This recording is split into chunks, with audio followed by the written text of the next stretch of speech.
Ladies and gentlemen, welcome to The Crossover. Starring Josh Johnson and Chris McGill. Featuring Christina Thorson. And of course, you, the Instagram live chat. Now, sit back and enjoy this week's edition of The Crossover. Powered by Card Ladder. What's up, Josh? What's up, Chris? What are we doing? Not as good as you. Not as good as you. If you are doing as well as me today. That's right.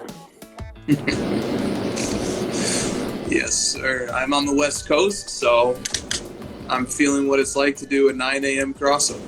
9 p.m.? I mean, 9 p.m. Yeah, that's right. And? How does it feel?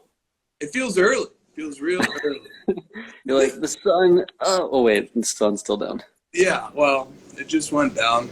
So, I don't know, man. It feels early. But I'm used to, like, getting done at 1 in the morning, you know? So... Well, that's probably... That little extra pep in your steps, probably not the time difference. It's probably the card. True that. Yes, sir. All right, well... We do have a ton of questions, and I do want to keep it to a tight 2 hours tonight because we have to get up early tomorrow and go over to Vegas. So, welcome everybody to the crossover. It's Friday, September 30th, and mail days. Do you have any mail days? I do, but I feel kind of lame. Well, too bad. You got to be my opening act tonight. Well, I have 4 101s, so I hope I can live up to the Chris name. Only 4? Oh, man, you're slacking this week. Only 4 101s. All right. First, this is a gift from Naz Nubani. You guys know, great collector. He had this in his vault, and he's like, hey, I saw you've been collecting girly. I want to just give this to you. Obviously, very generous gift, so thanks. This is a Contenders draft class. So I think it's like an insert, one of one autograph. So I think I have the 2 Contenders and 1-of-1s now. Rookie. What a gift. And then to continue that theme, this is the 2016 Contenders 1-of-1. Sorry, Mike. There we go. That's a little better. 2016 Contenders 1-of-1. Don't think he has an autograph, so this would be like his main like base 1-of-1. Second year. I don't know anything about this one, but it was the 1-of-1 and it was like $20. So I thought, why not? Gold. So Gold Standard has a black 1-of-1. That's what this is. What year is that? This is 2017. Nice, man. Very nice. I figure I should just buy every 1-of-1 I can. Like, why not? Dude, if they're $20, come on. And then my favorite one, this is 2019. So this would be the Super Bowl year for the Rams. Spectra Gold Vinyl 1-of-1. Woo. That's awesome. These Spectra cards are thick. Did you know that? Yeah. Oh, yeah. Oh, yeah. I know about They're real thick. They're neat, man. They're like the right kind of thickness for me. Like, they're not the National Treasures thick, but they just like make the card stock a little nicer. I guess maybe when we do this draft a little later tonight, I might want to take Spectra kind of high. There you go. Yeah, Spectra, we were talking about this earlier today. Like you said, it's awesome that the 1-of-1 is a gold vinyl. And they have nebulas too, but they're not always out of 1. Sometimes they're like out of 2. There is a nebula on eBay at a 2. It's like a really terrible photo, but it's like $45. Should I just buy it? I mean, you already know what my answer is. It's like the worst photo ever. You can't even tell it's a nebula, but I know that when I get it, it's going to be sweet. Yeah. Yep. I love Spectra too, man. It's just a nice low-key product. I like how it flies under the radar, you know? Well, I mean, if I'm in this realm of like buying, you know, cheap cards, I might as well like dig, you know? Yeah, fuck yeah. Here, let me show you something about my own little experience with Spectra. I love the Spectras as well. So, here's a few of my McCaffrey Spectras. And then a nebula. Got one of the nebulas. How much did you pay for that one? I paid $64.01. So I'm just chasing your, chasing. Look, and now it's worth $28. So Busted. Busted. But dude, All right. awesome, man. Okay. Let's see it. Dude, been hunting this card for 2 years. This is the most difficult card to acquire in my life. I legitimately thought I would never see this card. And a lot of stars aligned. And fuck, blows. Matter of fact, let me see if I can do it like this. Goddamn. There she blows. The 2017 Prism Black Finite. Christian McCaffrey, rookie. It's been a long time coming. Completes my Prism Black base set 1-of-1 run. Now have it for every year. Man. That's crazy. That's fucking crazy. Yeah, I don't have any Black Finite yet, and you have all of them. Well, they are not easy to find sometimes.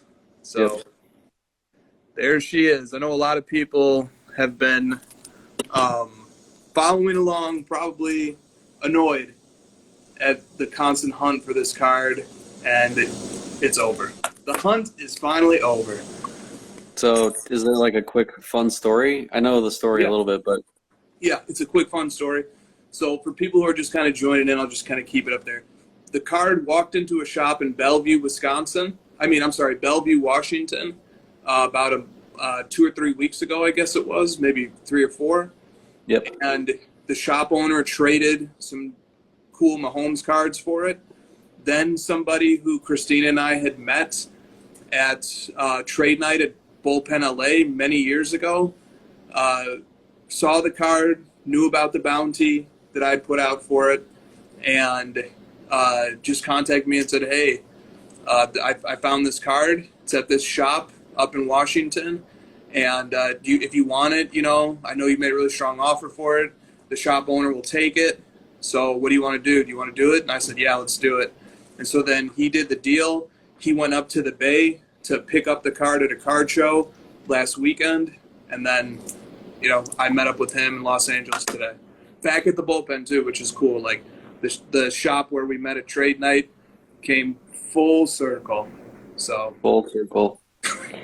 Yeah, I texted you earlier tonight, but I feel like there's a lot of topics coming up tonight about like investments going down and this Marvel, that F1, and I feel like that is sort of bringing us full circle to like back to the hobby and people collecting, and me doing this girly thing, you doing this McCaffrey thing, like we're just collecting again.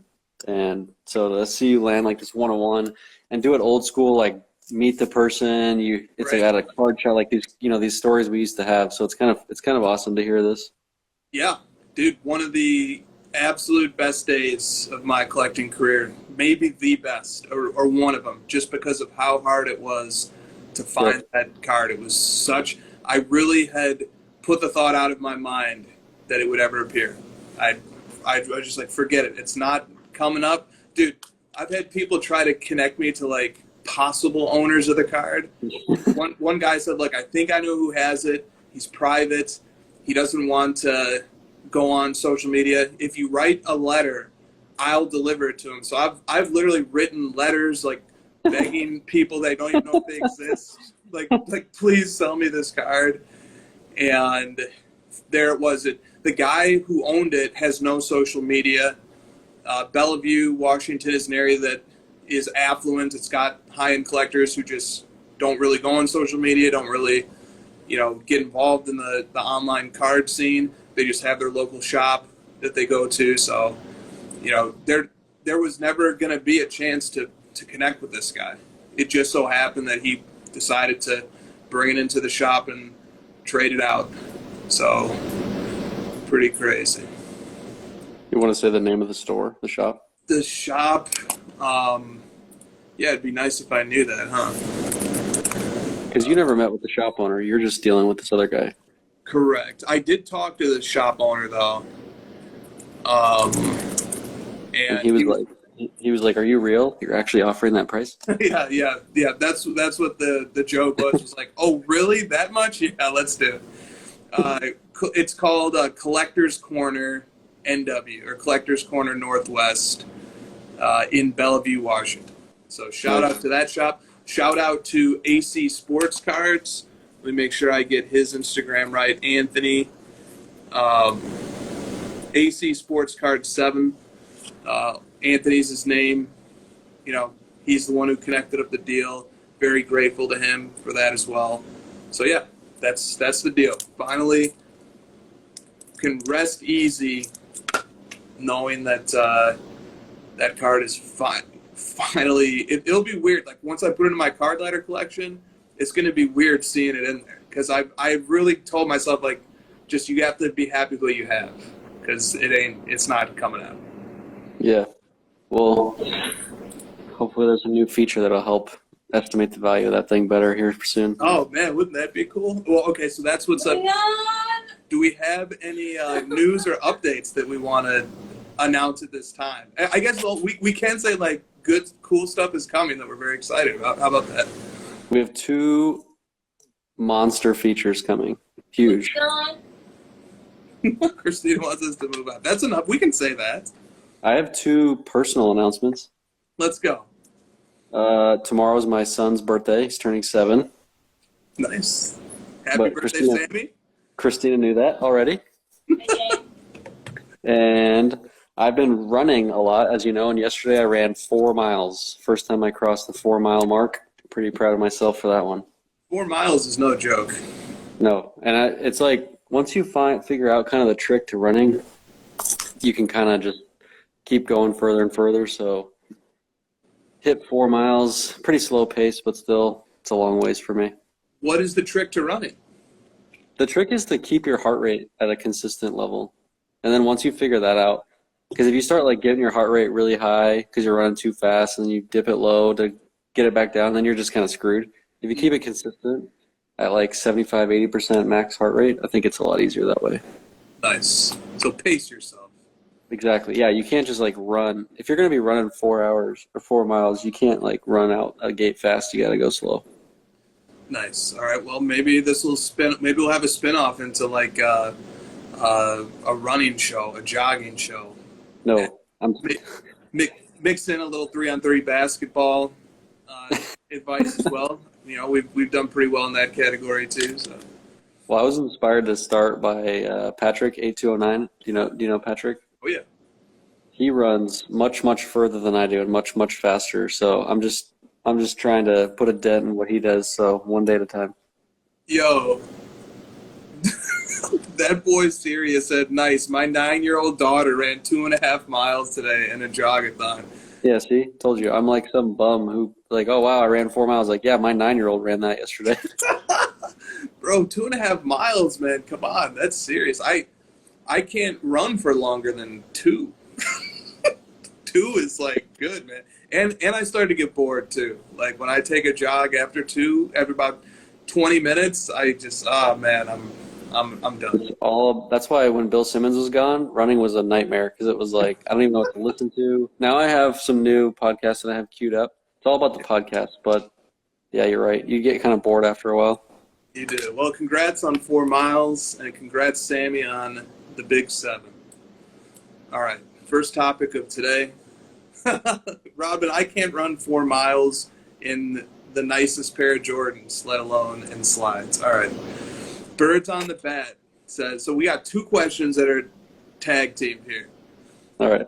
Birds on the Bat says, please discuss why Aaron Judge's season is substantially more impressive than Patrick Mahomes' 2018 season. And then South Park Card says, which is more impressive?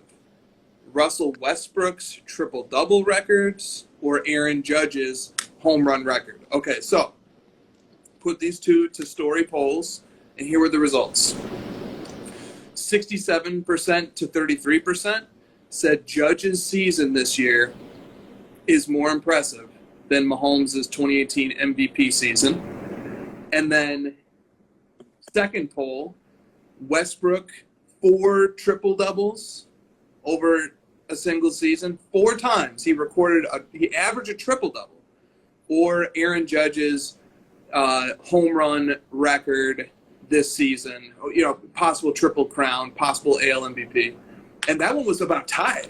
That one was 54% Judge, 46% Westbrook. So what do you think, Josh? And just to add a little flavor, so Mahomes' 2018 season was the only season other than Peyton Manning to have 5,000 or more yards and 50 or more touchdowns. He had 50 touchdowns and 12 interceptions. He won the MVP. And Westbrook, like we said, has had 4 seasons where he averaged triple-double. Aaron Judge, I believe, has 61 home runs right now, and that ties Roger Maris. That's a Yankees record. That's an AL record. That's a non-steroid record. And he's also positioned to win the Triple Crown, and which is done like once every 20 years. And then he also is, still has a few games left to go here, and very well is the odds-on favorite to win the American League MVP. So go ahead, Josh. Well, he hasn't broken it yet, right? He's tied. Yeah, I think he's at 61 right now. He's tied at 61. Yep. And that would be 7th all time. Yep. He breaks it. You know, it basically comes down to like the steroid thing, which side of that fence you lie on. If you think the steroids were just part of the game and we should stick with it, then he's 7th. If not, this would be the most home runs of all time, which obviously would be incredibly impressive. But if memory serves, that Westbrook thing was pretty huge at the time because he was the second player ever to do it, and he did it 4 times in a row. Yeah. And after a while, it became like, oh great, he did it again. Who cares? It was like, dude, he's normalized triple doubles for himself, and no one else has even come close to it. That's a pretty impressive feat. And then, it's the Mahomes. The Mahomes, the other stat about that you didn't give that I will is that was his first full season in the NFL. And he came in as a starter. He came in hot. He came in real hot. That was just like an explosion. I think Judge is in like his 7th or 8th year. I'm probably getting that wrong, but the Mahomes being his first year was incredibly impressive at the time. It was like, who is this kid? This is happening fast. He had like 9 touchdowns in the first 3 weeks or something. Remember that? He just it just came out hot. I don't know. Being a football and basketball fan, I'm going to side with the Westbrook and Mahomes. But this Judge thing is, it's entertaining, it's exciting, it's great for baseball, it's great for the hobby. So, I'm good with anything really, any of the orders that you want to do. Fair. They're all impressive. Yeah, we can say that. Dude, I'll say this. I was very surprised to see Judge as a 2-1 over Mahomes. Obviously, there's a lot of recency bias impacting the Judge season. If we asked this poll 2 years from now, it would probably be – look, the Mahomes season was 4 years ago. If we fast forward 4 years from now and we ask this question, probably a different – maybe a different result. I don't know. I think there is some recency bias there. But 2-1, man, put some respect on Patrick Mahomes' name. That's what I have to say about that. It was one of the all-time greatest positions played. It was one of the all-time greatest seasons played at the quarterback position. It paved the way for Mahomes to win the Super Bowl the next year. He only didn't go to the Super Bowl that year because of that crazy overtime game against the Patriots where it was just touchdown for touchdown. And it was just whoever got the ball was going to win. So yeah. But maybe I'll put this the Judge season isn't over.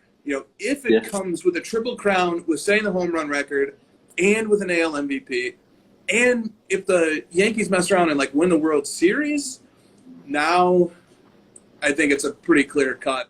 He's basically Cooper Kupp. I've been throwing that at baseball guys. They do not like that comp. Dude. I'm sorry, man, but it's the same thing, right? They do not like that comp. Cooper Kupp. Why? Cooper Kupp was Offensive Player of the Year, Super Bowl MVP, and winner of the wide receiver Triple Crown, which is most receiving yards, most receptions, and most receiving. And he was second most receiving yards all time. Right now, Judge is 7th. Yep.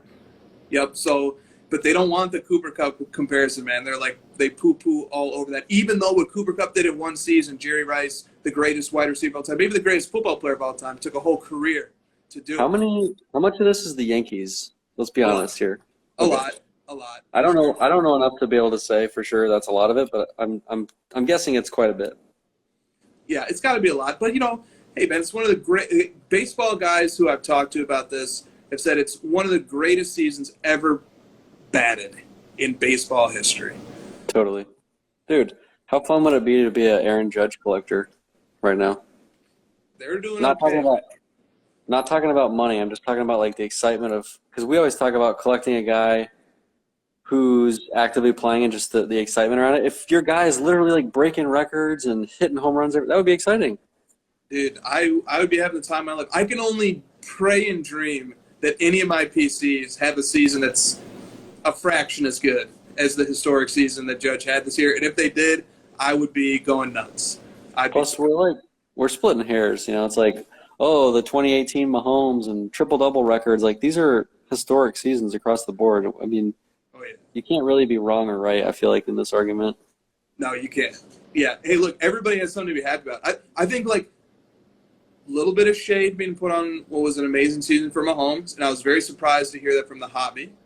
But Russell Westbrook and Russell Westbrook collectors, you guys should be happy because half of the voters on this poll, and maybe that's just because a lot of the audience of my stories is basketball-oriented, but half the voters roughly said that Westbrook's triple-double records are right on the same par as Judge's, historic season.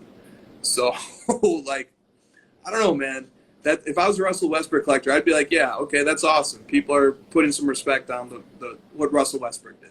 Well, I've been, like, not shy about the fact that I think Westbrook cards in general, or his status in the hobby and the sport at large is way undervalued. Like, he's just going to be this iconic figure, I think, after retirement for a while, similar to Allen Iverson. So I also enjoy the sort of remembering of, what Westbrook did. 4 straight triple-doubles, dude. It was like this impossible thing of getting a triple-double season. And he did it 4 times in a row and made it seem like it was he had the 4th one was on the Wizards, and people are like, who cares? Who cares? Guy averaged a triple-double on the fucking Wizards. Yeah. If it was, that's great. That's well said. On the steroids thing, and people who are upset about, hey, look, we have to throw out the Barry Bonds, the Mark McGuire's, Sosas. We have to throw out that. One of the funniest comebacks I've heard from from somebody who's high on the steroids era, who's like, yeah, we can't just, let's not just throw the steroids era away. So, someone will say, hey, look, you can't count Bonds, all those guys who are, on steroids. But the comeback is, yeah, but weren't the pitchers on steroids too? Oh, that's a good one. I haven't heard that one. Thank you. I like that. Yeah, I like that one. I've been arguing with some of these guys. My comeback is always like, you should tell that to Baseball Reference because they still have Barry Bonds as the home run king. Yeah, let's go. All right. We're not going. It's like a even playing field there. This is the thing I know nothing about with baseball, but it's like the purists say, ant to the steroids, right? Nope, don't count it. The like mega purists are like, yeah, but hitting a baseball is the most difficult thing in sports, and steroids or no steroids, to hit a home run you have to have perfect timing and form, and it's still very difficult to hit that many home runs. And I'm like, that's the guy that I listen to. Plus, like, wasn't everyone doing it? This is like Lance Armstrong shit, where like literally every bike rider in that Tour de France was doing steroids. Can we really like blame them too much? Let's go. All right, I don't want to totally open the steroids can of worms. All right, we got. You know where I stand now. Steroids is not our hill to die on. Do you agree? You know where I stand. Look at these things. Yo, Josh has been juicing. All right. Next question from Kobe, 81, 23, 1996, 13, a.k.a. Momo. What is the worst take that you have heard this week? That Aaron Judge is the greatest home run hitter in history. Worst take I've heard this week? Yeah. Man, I feel like there's been a lot, but I just can't remember them like in this very moment. When it happens, I'm like, oh my God, what a terrible take. Hold on. Do you have any? I'm gonna call out my man Bill Simmons. All right? How dare you, sir? This is gonna be terrible. I already don't agree. Look, I'm doing this because on his podcast last night, him and House were making fun of all the quotes that players were having. Yeah. Like Jokic said, like, oh, I have to get a couple championships before you can call me Tim Duncan. And they're like, thank you, Captain Obvious. That's correct. Which, it was a very funny segment. Okay, but so Bill is dishing it out. Now I'll give it back to him a little bit.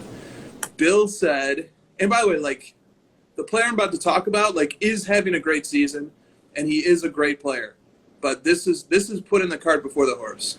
Bill said Nick Chubb is going to get 180 yards rushing this weekend and surpass Derrick Henry as the top power running back in the NFL. On that I thought you were a Chubb pumper. What's going on here? So one day I might be pumping the Chubb. The next day I might be tucking the Chubb. You never really know which way I'm going to go when it comes. You never really know which way I'm going to go when it comes to the Chubb. Today, I'm moderating that opinion. I'm bouncing back and saying, look, man, let's pump the brakes on the Chubb. 180 rushing yards and surpassing Derrick Henry as the power rusher. Let's just pump the brakes on it, Bill. That's one of the worst takes I've heard. All right. Well, the chat seems to think that Bo Bichette being on the Dodgers is the worst take of the week. That's a good one. That's a good one. You know, who's the better Dodgers player, Aaron Judge or Bo Bichette? If you had to pick, would you pick one? I mean, it's got to be Judge, right? He's having a monster season. He's on the Dodgers. Yep. You know, Hey, all good players are on the Dodgers. If the Dodgers go to the World Series, it's going to be largely due to Aaron Judge and or Bo Bichette. Some combination of those two guys. Maybe they'll chop the MVP for a co-MVP situation. Well, this isn't really like me slamming a take, but I've been getting a lot of shit about this Todd Gurley thing, so I had to put some respect on his name on the story today. You guys are pissing me off too much, so I had to post his accolades. 2-time All-Pro, 1-time Offensive Player of the Year, 2-time First-Team All-Pro, 1-time Second-Team All-Pro as a Rookie of the Year, 67 touchdowns. I think he still has the most touchdowns rushing since 2017, and he's been out of the league for 2 years. Woo-hoo! Damn, touchdown machine. Love it. I love it when people love a player and they stand up for that player and they can back it up with the numbers. Well, because people are like, oh, that's cute. You're collecting a guy who sucks. And it's like, what? Yeah. He sucks? Also, like, just to step back for a second here, a not bad take is that Albert Pujols hitting 700 and then 701 is an amazing thing for sports, amazing thing for baseball, amazing thing for the hobby too. I would be remiss if I didn't find a way to just mention Pujols. Isn't he like 43 years old or 42? That dude is old as hell. Dude, the age is like in doubt. Like, yeah, I remember that. But he would be older then, right? Like, if the age was in doubt, he would be like 47. nobody knows, man. Nobody quite knows the age on Aaron Pujols, but I'm sorry, Albert Pujols, Aaron Judge and Albert Pujols, but his nickname is looking pretty good right now. What's his nickname? The Machine. Yeah, he's a machine, all right. That reminds me of that ESPN commercial. Yes. Where he's like, oh, Yes. eliminate, like, no. That was like 20 years ago. Yeah. All right, let's go. Next question. Stacking Gems. It's a simple question. Is the hobby dead? I answered this earlier. This is the one I was thinking about when I texted you earlier tonight, and I said it on the show. I feel like the hobby's making a comeback a little bit here. Like the actual hobby, if you want to define the hobby as like, you know, collectors chasing what they're after and being able to afford stuff and adding to their collection and enjoying the space and having mail days and, you know, we're going to be, I called this a few months ago. I told you, people are going to start talking a lot more about collecting and less about investing because they want to distract themselves from all the terrible investments they made over the last year. And we're seeing it. And I think the spotlight's coming back to the collector. We have no choice. There's nothing to talk about on the investment side. If you're an investor and you've been buying stuff at all-time highs over the last year, what is there to talk about? You have to divert over to the hobby. True. And I love that our hobby can be honest with itself too and can discuss bear markets as well as bull markets. So the hobby, look, if the hobby were dead, would we be fighting over, you know, stuff like, like I don't know. Well, we have a question a little later about Marvel cards going down. So maybe I'll just hold that discussion until then. But well, like us, me included, right? Like I'm not out here buying, you know, 5-figure LeBron James cards right now. I'm sort of like taking a step back, given all these things that's happening, and I'm buying cheaper stuff to have more fun. So like for me, it feels like more of a hobby this year than it did last year. Sure. Yeah, absolutely. But look, man, for some people, maybe the hobby is dead. And for other people, maybe the hobby is just starting. But on the whole, I don't know, man. Is the hobby dead? I mean, what are we doing here if it's dead? Okay. Well, We got 82 people watching it, midnight, 1 a.m. or whatever. right, exactly. All right. Long Island Sports Card says, on the eve of the storied industry summit, which starts Sunday, what explosive hobby news are you expecting to see come out of these conferences and presentations? And so, look, Frank, let's just hit the brakes. We don't need to figure it out tonight. It's going to happen in a few days, man. Let's just let it unfold. Let's see what's going to happen. But I did want to put this question up front just to let people know the industry summit is happening, and there probably will be some cool news coming out of it. Was that LI? Yep. Is he even coming? He didn't say. Yeah. I asked him last week, and he was like, Christina, I make decisions at the last minute. Okay. What do you say, Josh? You want to say anything to that? Well, Christina, do you know why I'm smoking over here? There's only one announcement that I want to hear come out of this fucking summit. What's that? Influencer of the year. Let's go. Tabulate those fucking votes. You know what? This better not be a Trump scenario where they're miscounting these votes and shit. We want the truth. We need an accurate count. Announcement about the summit. I'm actually speaking. Oh, Christina is on a panel called Women in the Hobby. And on Tuesday at 8:15 in the morning. Yep, Tuesday 8:15 a.m. So I'm gonna be kind of grouchy. Look, I can't wait to hear all about it later that afternoon. Yeah, because he's not coming. I can't later. I bet it's gonna be great. The panel is called Women in the Hobby. It features Christina Thorson of Card Ladder, Sharon of Black Jaded Wolf, Stephanie Garcia, Mama Breaks, and Brian Gray of Leaf Trading Cards. So that's the Women of the Hobby panel. A lot of people are looking forward to it. Okay. A lot of people. All right. The Hobby's Finest says, discuss submitting cracked slabs for pop report removal. Oh, I saw that. Didn't someone post that? Did you see that today? Clay's Cards. I save all of my labels. I have about 50 BGS labels with me right now. So how does that work? Do I send it? I kept them not really actually knowing what to do with them, knowing that I wanted them removed from the pop. Do I send it to them? Great question. Do you say 50-50? Yeah, I think at least, man. They go back probably 5 years. I keep them. Well, I'll tell you, I don't think any grading company is going to be thrilled to get 50 of their labels in the mail. But what they do, what I would say, I've never actually successfully returned a flip or a label. But I don't know. I would say just maybe contact customer support. Just send them an email, say, hey, I'd like to return some labels, get them taken out of the pop report. Where can I send them? You know why? You know why I care about this so much? Why? Because there's 14 Zion Gold Prism rookies in the pop report, and there's only fucking 10 cards. It's part of my responsibility as a hobbyist to keep those and then get them removed from the pop report. Absolutely. So that's an interesting topic as well. Somebody told me that there was a discussion going on in a certain part of the hobby that basically was saying, hey, look, PSA and BGS have only graded half of the Zion and Jaw Prism Gold. So imagine how Imagine saying that without checking the fucking pop report before you say something like that. I mean, these pop reports are tough to navigate. So there was half, and so then the conclusion was drawn basically that someone was relaying this to me third party, but basically the conclusion was drawn, there must be, so much 2019-20 Prism wax that never got opened. So I said, really only half? Because I know about the Luca Prism Gold. I know that there's around 11 or 12. There's something around that number that would be great about it. So I was like, really? Only half? That doesn't add up. So I went and I looked. Lo and behold, 14 times between BGS and PSA has the Zion Prism Gold been graded, and 8 times for the Morant Prism Gold. And Josh, to your point, seeing a pop report of 14 on a card that has 10 copies, man, that just doesn't pass the smell test. But we know that that's a bunch of resubs. And, hey, maybe the grading companies, I know that they have to be very efficient. It's a competitive market.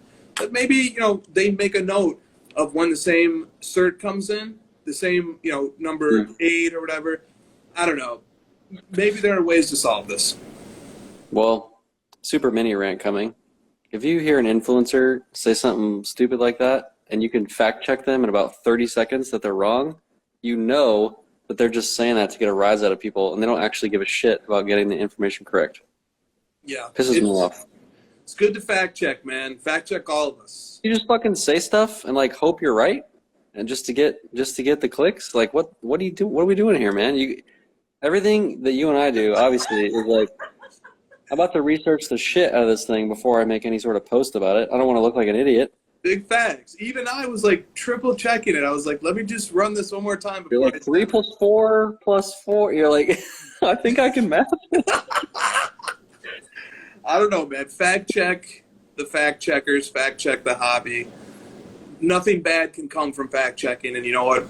Somebody's got to do it. Well, because if you're trying to make a point, or you're trying to like say something negative about the hobby, or overly positive, or you're trying to push people to your ticket shit, or whatever you're trying to do, you got to at least get the facts right, or your whole thing comes crumbling down. Like, it's not even that hard. This is one of the easiest things we have. Pop reports, they're public on all of these freaking companies. True that. Michael Jordan's Vault 23 says there's no way. There are way more than half of those 2019 Prism boxes open. I pulled a Zion Gold Prism from a pack during release. 5 were pulled in the first 6 months that he knows of alone. There's half in the first 6 months. There's no way. It's probably like 9 or 8. Yeah. I think that's about right. It's like the Jordan Green PMG. Like, I guess part of the excitement is like, oh, only half are there. Like, it keeps the value of the wax up and people get excited about the possibility of pulling one. I get that. True. But we need to be realistic. Like, we gotta be realistic about everything. Everything's got to be factual. We can't just make stuff up. True. Facts. The fact of the day is let's be factual. All right. From Ben X Croner 1. A little bit of a long question, but a good one. Do you ever get nostalgia or wish you could go back to when you were a brand new collector and everything was new and exciting? For me, it was getting a $1 base card of my favorite player. That would make my whole week a $1 base card. And I look at it as if it were the best card ever. Nowadays, I still love my cards, but I still love the cards that I get, but it definitely isn't the same feeling. And I'm spending a lot more to get cards that look cool to me. Can you guys relate at all? P.S. It also may be detraction from the experience when you can pretty much buy any card you want without having to hunt for it at your local card shop or hoping your buddy knows someone who has the card. Yeah, it's a cool question. It's a fun thought exercise to go back and kind of remember when you first started. But fun factoid, the first card I ever bought was a LeBron Spectra. Let's go! Blue. Full circle. So here we go. So, obviously Chris and I are going to say the answer is, for us, is find a player who's a little bit cheaper, kind of re-spark some of that. I think the question asker's after Nick Chubb right now, ironically, which is a fun PC to go after. So I hope he's reliving some of that fun there. I'm not a big, I wish I could go back and change a bunch of stuff. I'm not big on that kind of stuff. So realistically, no, but it is a fun kind of thought exercise to try to like you said, bring it full circle, remind yourself about why you're doing this, what's fun about it, etc. Well said, buddy. Yeah, dude, Ben, you're collecting Nick Chubb, man. Who ever thought that Nick Chubb would be one of the hottest players in the football market, and Bill Simmons would be, singing his praises and surpassing Derrick Henry. And Simmons have a Chubb for Chubb. And Chubb, it was looking kind of questionable when you're sharing the backfield with Kareem Hunt and you're splitting carries and you have a backup quarterback for the first 11 games of the season. And even with all that happening, he leads the league in rushing touchdowns and in yards. Dude, man, if you're not enjoying that, that's about as good as it gets if you're collecting an active player, man. I don't know, man. I don't know. So. But I do relate to the fact that, dude, once upon a time it took a lot less to impress me as a collector, and I don't know if there's a way to correct for that, man. I really don't. So, yeah, maybe that's just part of the arc of some people's collecting journey.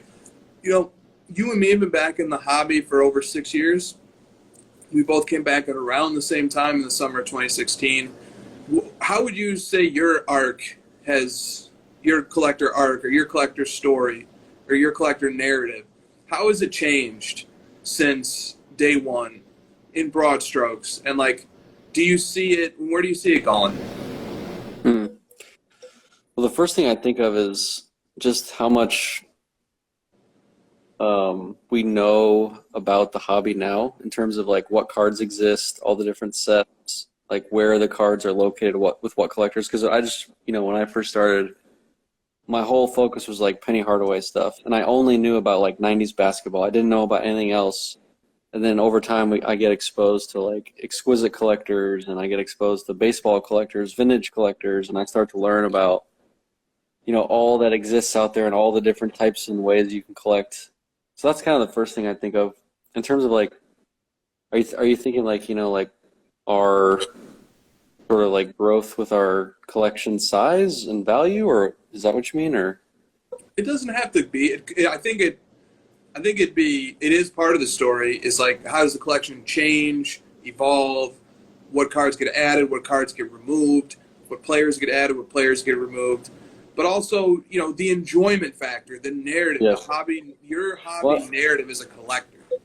I'll answer it this way and I'll stop there and I'll let you go. Is like all my best friends have come from this space. That's like all my closest friends, all of my now coworkers, people I respect for, all the hard work they do. And it's just, it's everything, man. I don't know. Yeah, no, I hear you, man.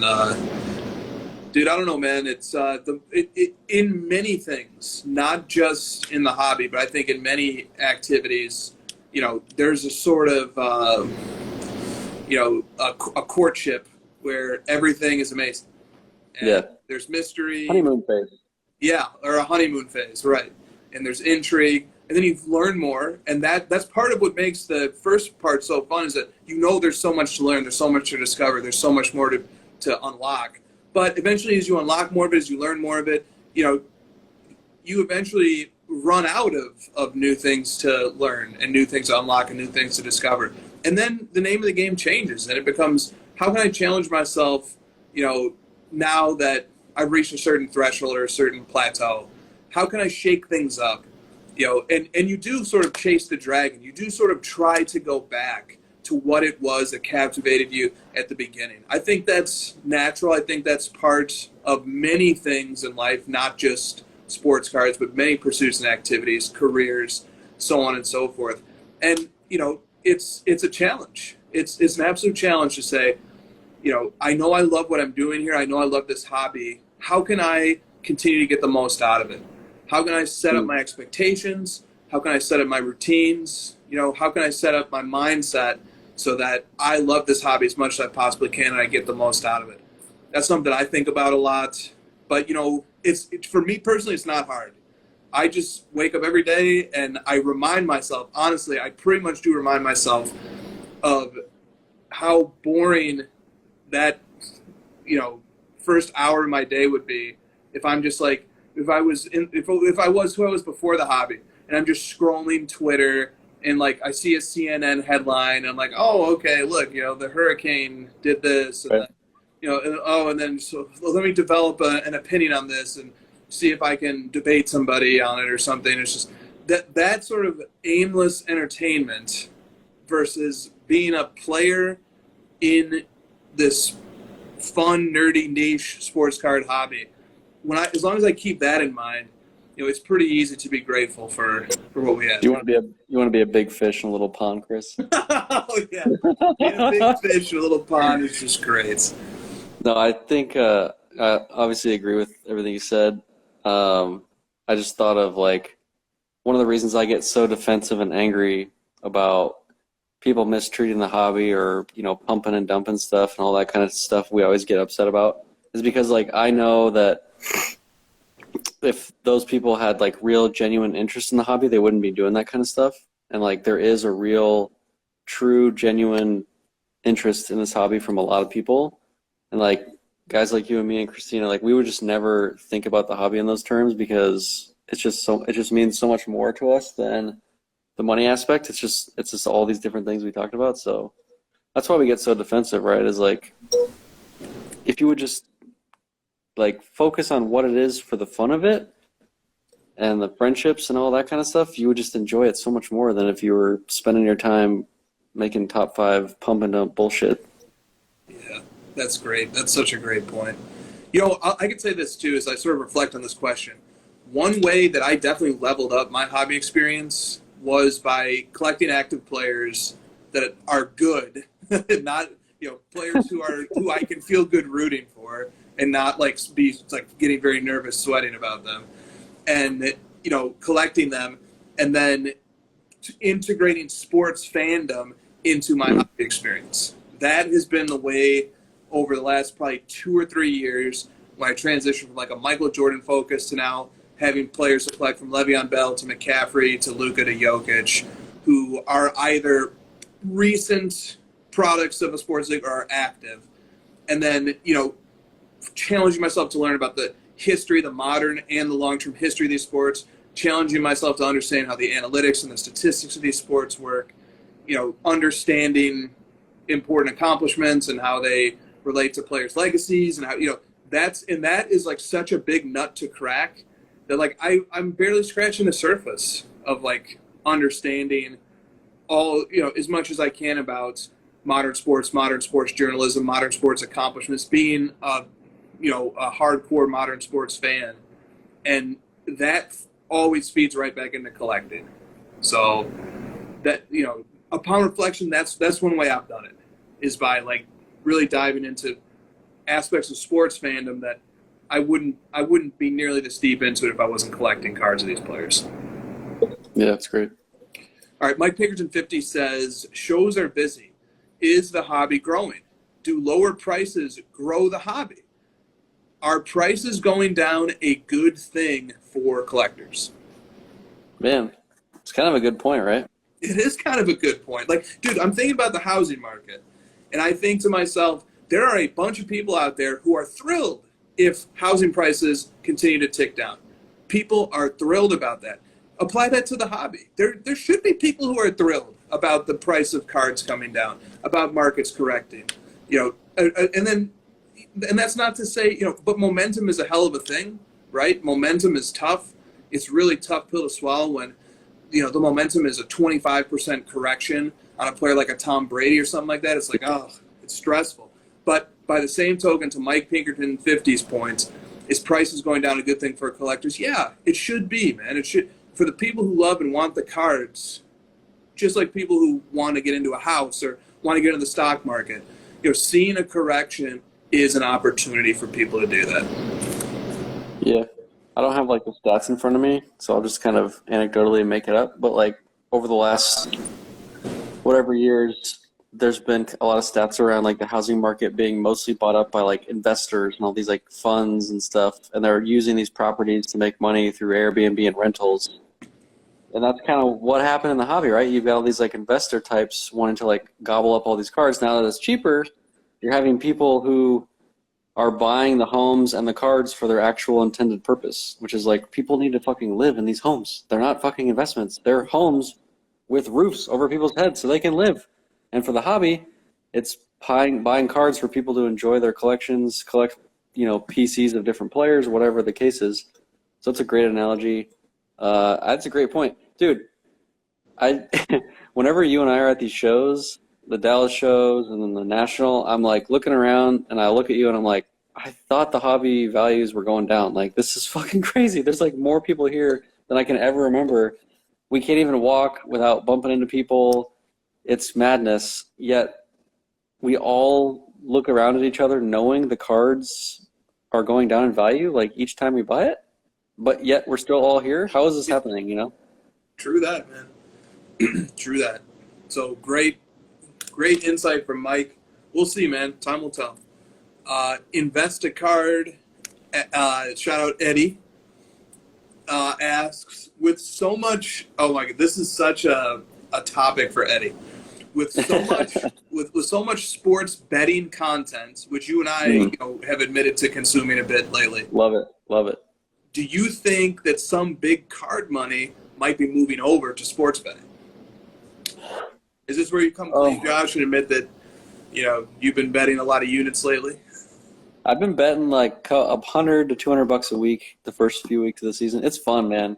And the reason it's fun is because it's like very data driven for me. Like it's very logical, and there's like you can look at, sort of lines that are put out by Vegas and try to find value.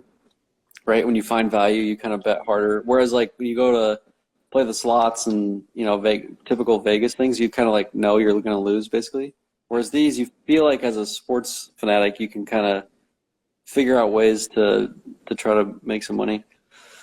Are people in the hobby moving money? Maybe, right? Like, I guess, some like the gambling aspect of the hobby where now today there's less of like, let me gamble on this and make money. There's less of that happening, less like stories of winning on that side. So like, okay, let me go somewhere where at least I have a 50-50 shot, True.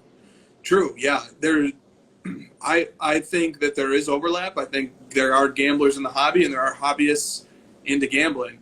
But and there is a flavor of gambling inherent in prospecting in particular. But also, not just prospecting players, but prospecting sets, prospecting categories. Like there's lots of betting that happens. Similar, not so different from the bets that people make on stocks or different with different financial markets. But the difference is with something like a card, you can make a bad bet on Trey Lance, for example, but there's always next year.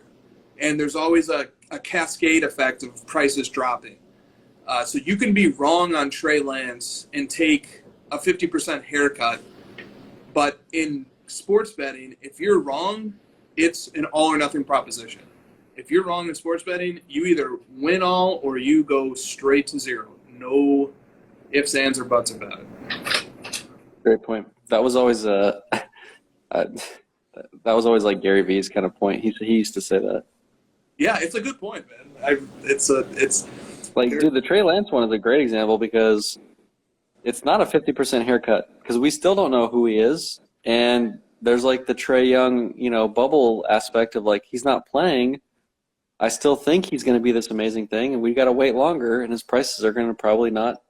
I'm sure they've gone down, but it's probably not as much as we might think. True. Very true. Okay. Drake's PC says, when it comes to buying, holding, and selling, what rules do you have for your personal collection, and have they changed over time? Man, I feel like that changes like day to day for me, honestly. Like some cards like, oh, I'm never going to sell this. This is like my peak. This is where I'm going to be collecting forever, and then things sort of change based on like your interest in new modern players that emerge or whatever. So I don't know. It's never really like set in stone for me. Yeah, I get the need for rules. I think we all have them to some extent, but I've never been too heavy on the rules, to be honest. I've always tried to be a little more fluid with it, and just go and be a little more instinctual, a little more emotional about it. Like, what are the cards that I like? What are the cards that give me a sense of pride? Rather than, that's the way I reason about it. Like, I trust my gut, my instinct, my intuition to instruct me on which cards to collect, as opposed to building a system of rules that govern what cards I collect, and then those rules sort of tell me what to like and what not to like. So, I don't know, man. I go off of a lot of feel. Emotion. Yeah, a lot of emotion. Yeah. Leave the planning to your 401k and leave your emotion and fun sort of, like not gambling in the sense of like money, but like gambling in your sort of fun and, how you move things around. Someone in the chat, Mr. Minty Supply, says lock down your 10 card PC, everything else is tradable. There's some sort of like interesting piece to that where it's like I've got sort of like my untouchables, right? And you sort of like stack rank them in your mind, and that rank probably changes a lot. But like if you're gonna change your mind, right, or you're gonna move away from stuff, you sort of like pull from the bottom. That's kind of my one rule. If I were to make a rule, is like, instead of like me going to the top and knocking stuff off and changing my mind, it's like I'm gonna pull from the bottom, and that way I don't ever go back and be like, oh shit, I have these big regrets about something I got rid of. If I get rid of the bottom, it's less regretful. That's so true. That's so true. And I want to give a little anecdote here about the point that you made, which is like, hey, have fun with cards. Like this is something different than a serious financial planning situation. In investing, there's a GOAT named Benjamin Graham who has a very influential book. And in the last chapter of the book, after, the book is about the timeless principles of investing, and he gives all of his philosophies, and he has formulas, and he has theories and ideas about here's how to, pick the right stocks, and here's what you should look for in valuing businesses. And then the last chapter of the book, he confesses that far and away, the stock that has separated him from the average investor and the stock that has, proven to make him wealthy beyond the ordinary investor was a stock that he bought in contradiction of all of his rules. It was a stock that was high risk, that he took a gamble on, and it just so happened to pay off. And that happened to be his home run that made his portfolio great. If you took out the home run, the portfolio is average, but with the home run hit. And so in the hobby, of all places, have fun. It can be stifling to lock yourself into rules. And I feel like if ever there was a time to have fun, yes, the book's called Intelligent Investor. If ever there's a time to have fun and do something outside the box and not strictly follow rules, I think the hobby's a place to do it. We're getting some real solid cameos right now. All right. Also, credit to Morgan Housel for that story. He told that story, but it stuck with me. All right. Perimeter Collectibles says financial advisors need to go through a certification process. Let's go. Financial advisors have to go through a certification process to give financial advice. What type of process do you want to see hobby content creators follow before they are allowed to suggest to invest in cards? I saw that question and I thought about it. I don't really have like a good answer, but it is like a really funny question. Like we send them through some sort of like IQ test or something, or like some time limit where you gotta put in like 3 years of earning the trust of the hobby before you can start making your picks. I'm not sure. This isn't an issue with just like cards, man. Like this sort of influencer, content creator, acting like a genius in whatever realm you're in happens in all kinds of industries, not just cards. So I'm not sure there's like a good way to regulate this. Yeah. C. Keats says a verification they don't live with their mom. Or that their funding comes from their mom. Shit, man. I don't know, man. People should be able to make picks, but people should eat shit when their picks are wrong. That's what I would like to see, even more than a certification, which is fine. Like there is a reason for licensing in a lot of different fields. Makes sense. I understand the logic, but what I would prefer even more is for there to be serious recourse when somebody's wrong. Own it. Own it. Accountability. Yeah, there should be a fucking scorecard on each person, every pick they've given, and then what it amounted to. And sometimes, man, there are crazy reckless investment strategies given, even by people who've been, very successful in the hobby. And look, man, it's also a philosophical question. Yeah. Should the responsibility be on the reader to sort out the good from the bad, or is the responsibility on the person, putting out the pick that, I don't know. I don't get mad at picks though. If people want to give picks, fine. I could care less about a pick. If somebody's given a pick, I'm very likely to go the other way. And I think many people in this hobby are the same way. I think when people see investment advice and picks being given out, their first inclination is skepticism. Yeah. I'm going to throw you a curveball. Pac Nicholson just joined the chat, and his question was fucking amazing. Yeah, let's go. And he's at a wedding. He says he's at a wedding listening to the crossover. So hopefully he's still here. Go to his question right now. Let's make this pay off. Why are you hanging out at the wedding, man? You need to get back to the hotel room, bro, and tune in to the crossover. All right, let's go. Pack Nicholson with the question of the day. What do you call it when you put in a bid that's so high that your bid is guaranteed to win, such as a $100 bid on a $2 card? I've been going with unbeatable bid, but curious what you two would call it. Also, what do you do when your unbeatable bid gets beat? I generally panic and start smashing the eBay suggested bids, but wonder what kind of self-control you have. It's just, I love this question because it's like, I feel like I think about it the exact same way. And especially that last part when like you get outbid and you don't have time to like type it out. You don't have time to like rationally think about typing a real number that's higher than the current bid. You just gotta like, eBay probably knows, just fucking hit the button. Come on. Do you remember the episode of Office where Jim builds, or Dwight has Megadesk? Yes. Yep. Megabid. I call it Megabid. A Megabid. All right, let's go.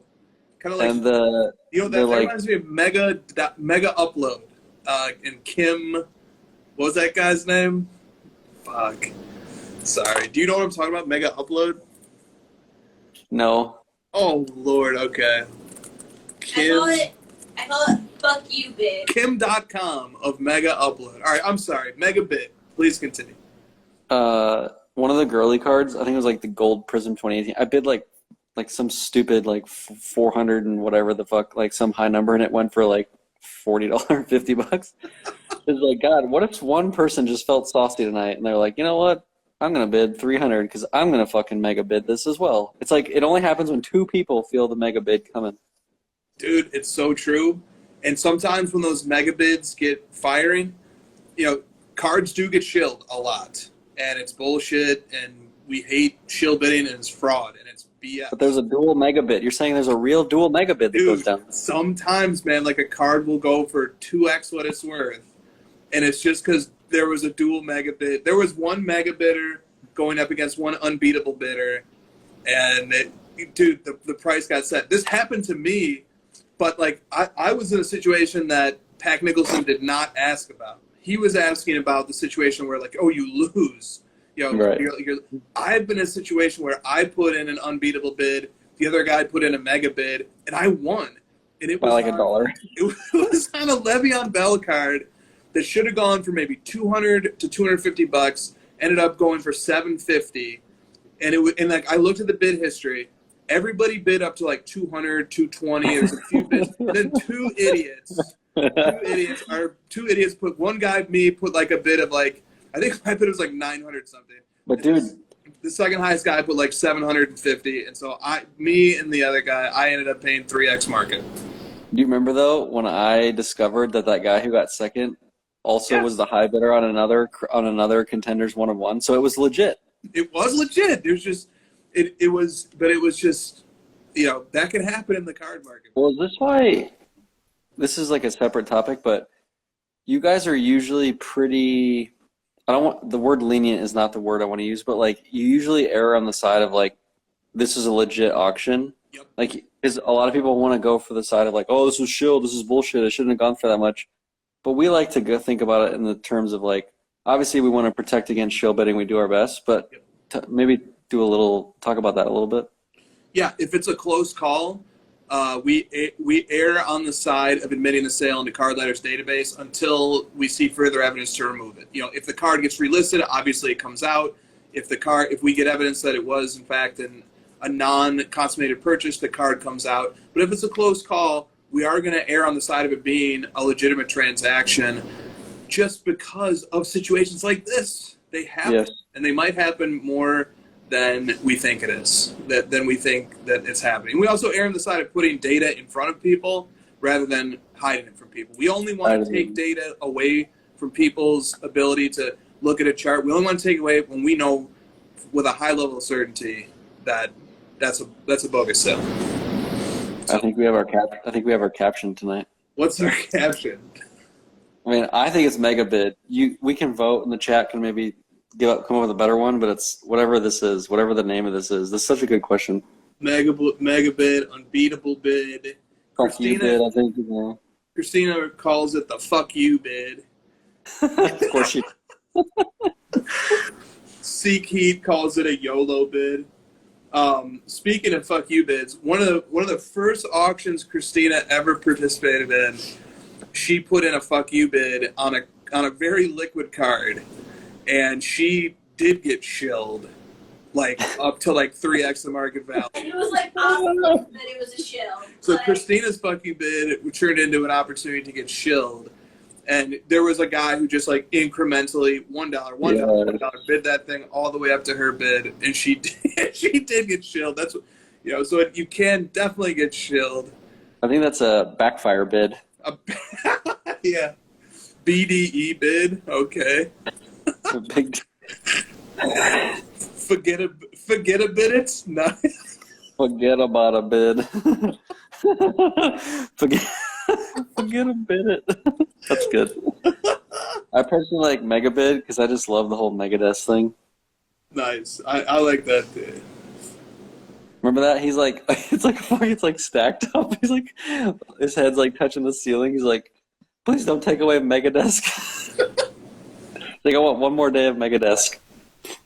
All right. Well, thank you for that great question, Pack. If you have to, you can catch the replay and go back to. He's probably like dancing out on the fucking wedding dance floor, like, Megabid, let's fucking go. He's like hyping up everybody around him. They're all like going crazy because they're all drugged. Yeah. All right. Cards and cardio. What are your thoughts on deciding when to hold a prospect's card for the long term or sell once profitable? I feel like this question, we've already touched on it a few different times. Look, that the hobby approach or one great hobby approach is just, if the collective prospects cards, if you like that player, you want to root for him. And then in that case, you're collecting the player. The question on but I think the essence of this question is, what are your thoughts on deciding when to hold a prospects cards for the long term, or do you say, hey, look, this is profitable, I sell now? What do you say to that? I mean, my answer is pretty one-sided. Give your answer, man. What's your answer? If you're talking about just purely like, what do I think is going to happen long term to this prospect, I've given tons of data that proves it's probably going to go down. Yep. So if you're just in this sort of like prospecting world, it's probably got to be short term.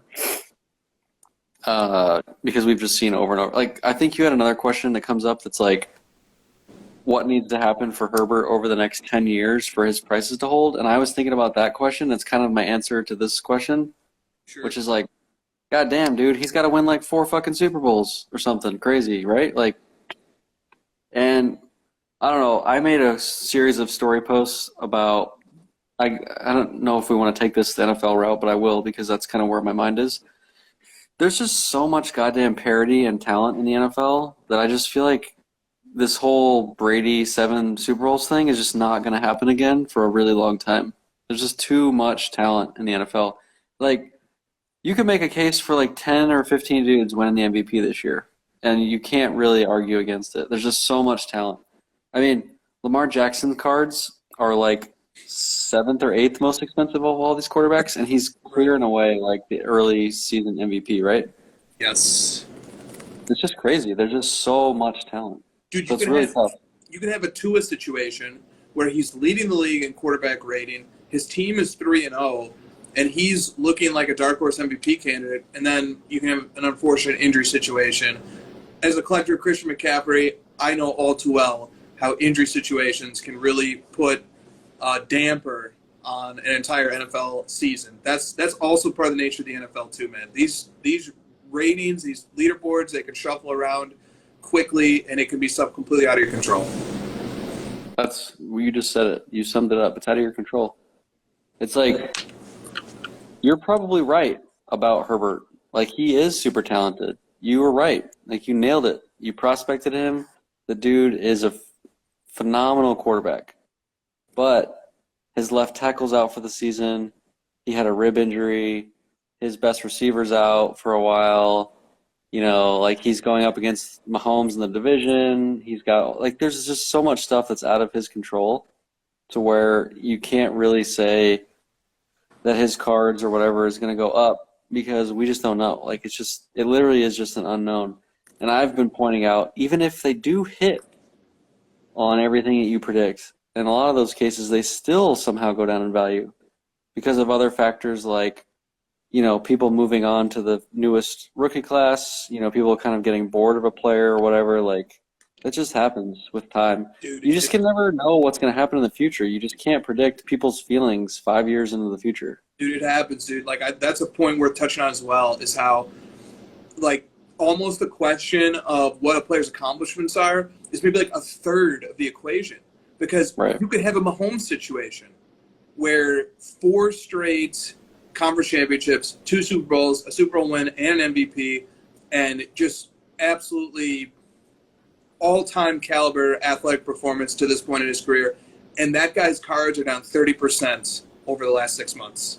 You can have everything go. You can have everything go right, performance-wise, and you can still the other parts of the equation. What's the momentum like? What's the hobby's appetite like? What is the sports narrative surrounding this person? How is that influencing people? How are the new crop of quarterbacks the new crop of players siphoning interest away from this player? Is there a perception that this player's prices got too high? Those are parts of the equation too that also are completely out of your control.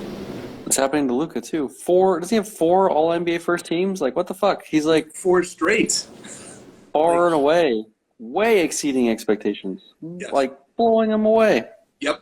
And dude, as more players come in, so you have, like we were doing this this top 10 list with some of our colleagues at PSA, and they were pointing out, we were all asked to basically make our top 10, active players list, and like names that were coming to the top of the list were like Cade Cunningham and like players who, Zion, and like, dude, think about all the great and exciting prospects who have come out after the Luka Trae Young class. You got Ja Morant, you've got Zion Williams, you've got Cade Cunningham.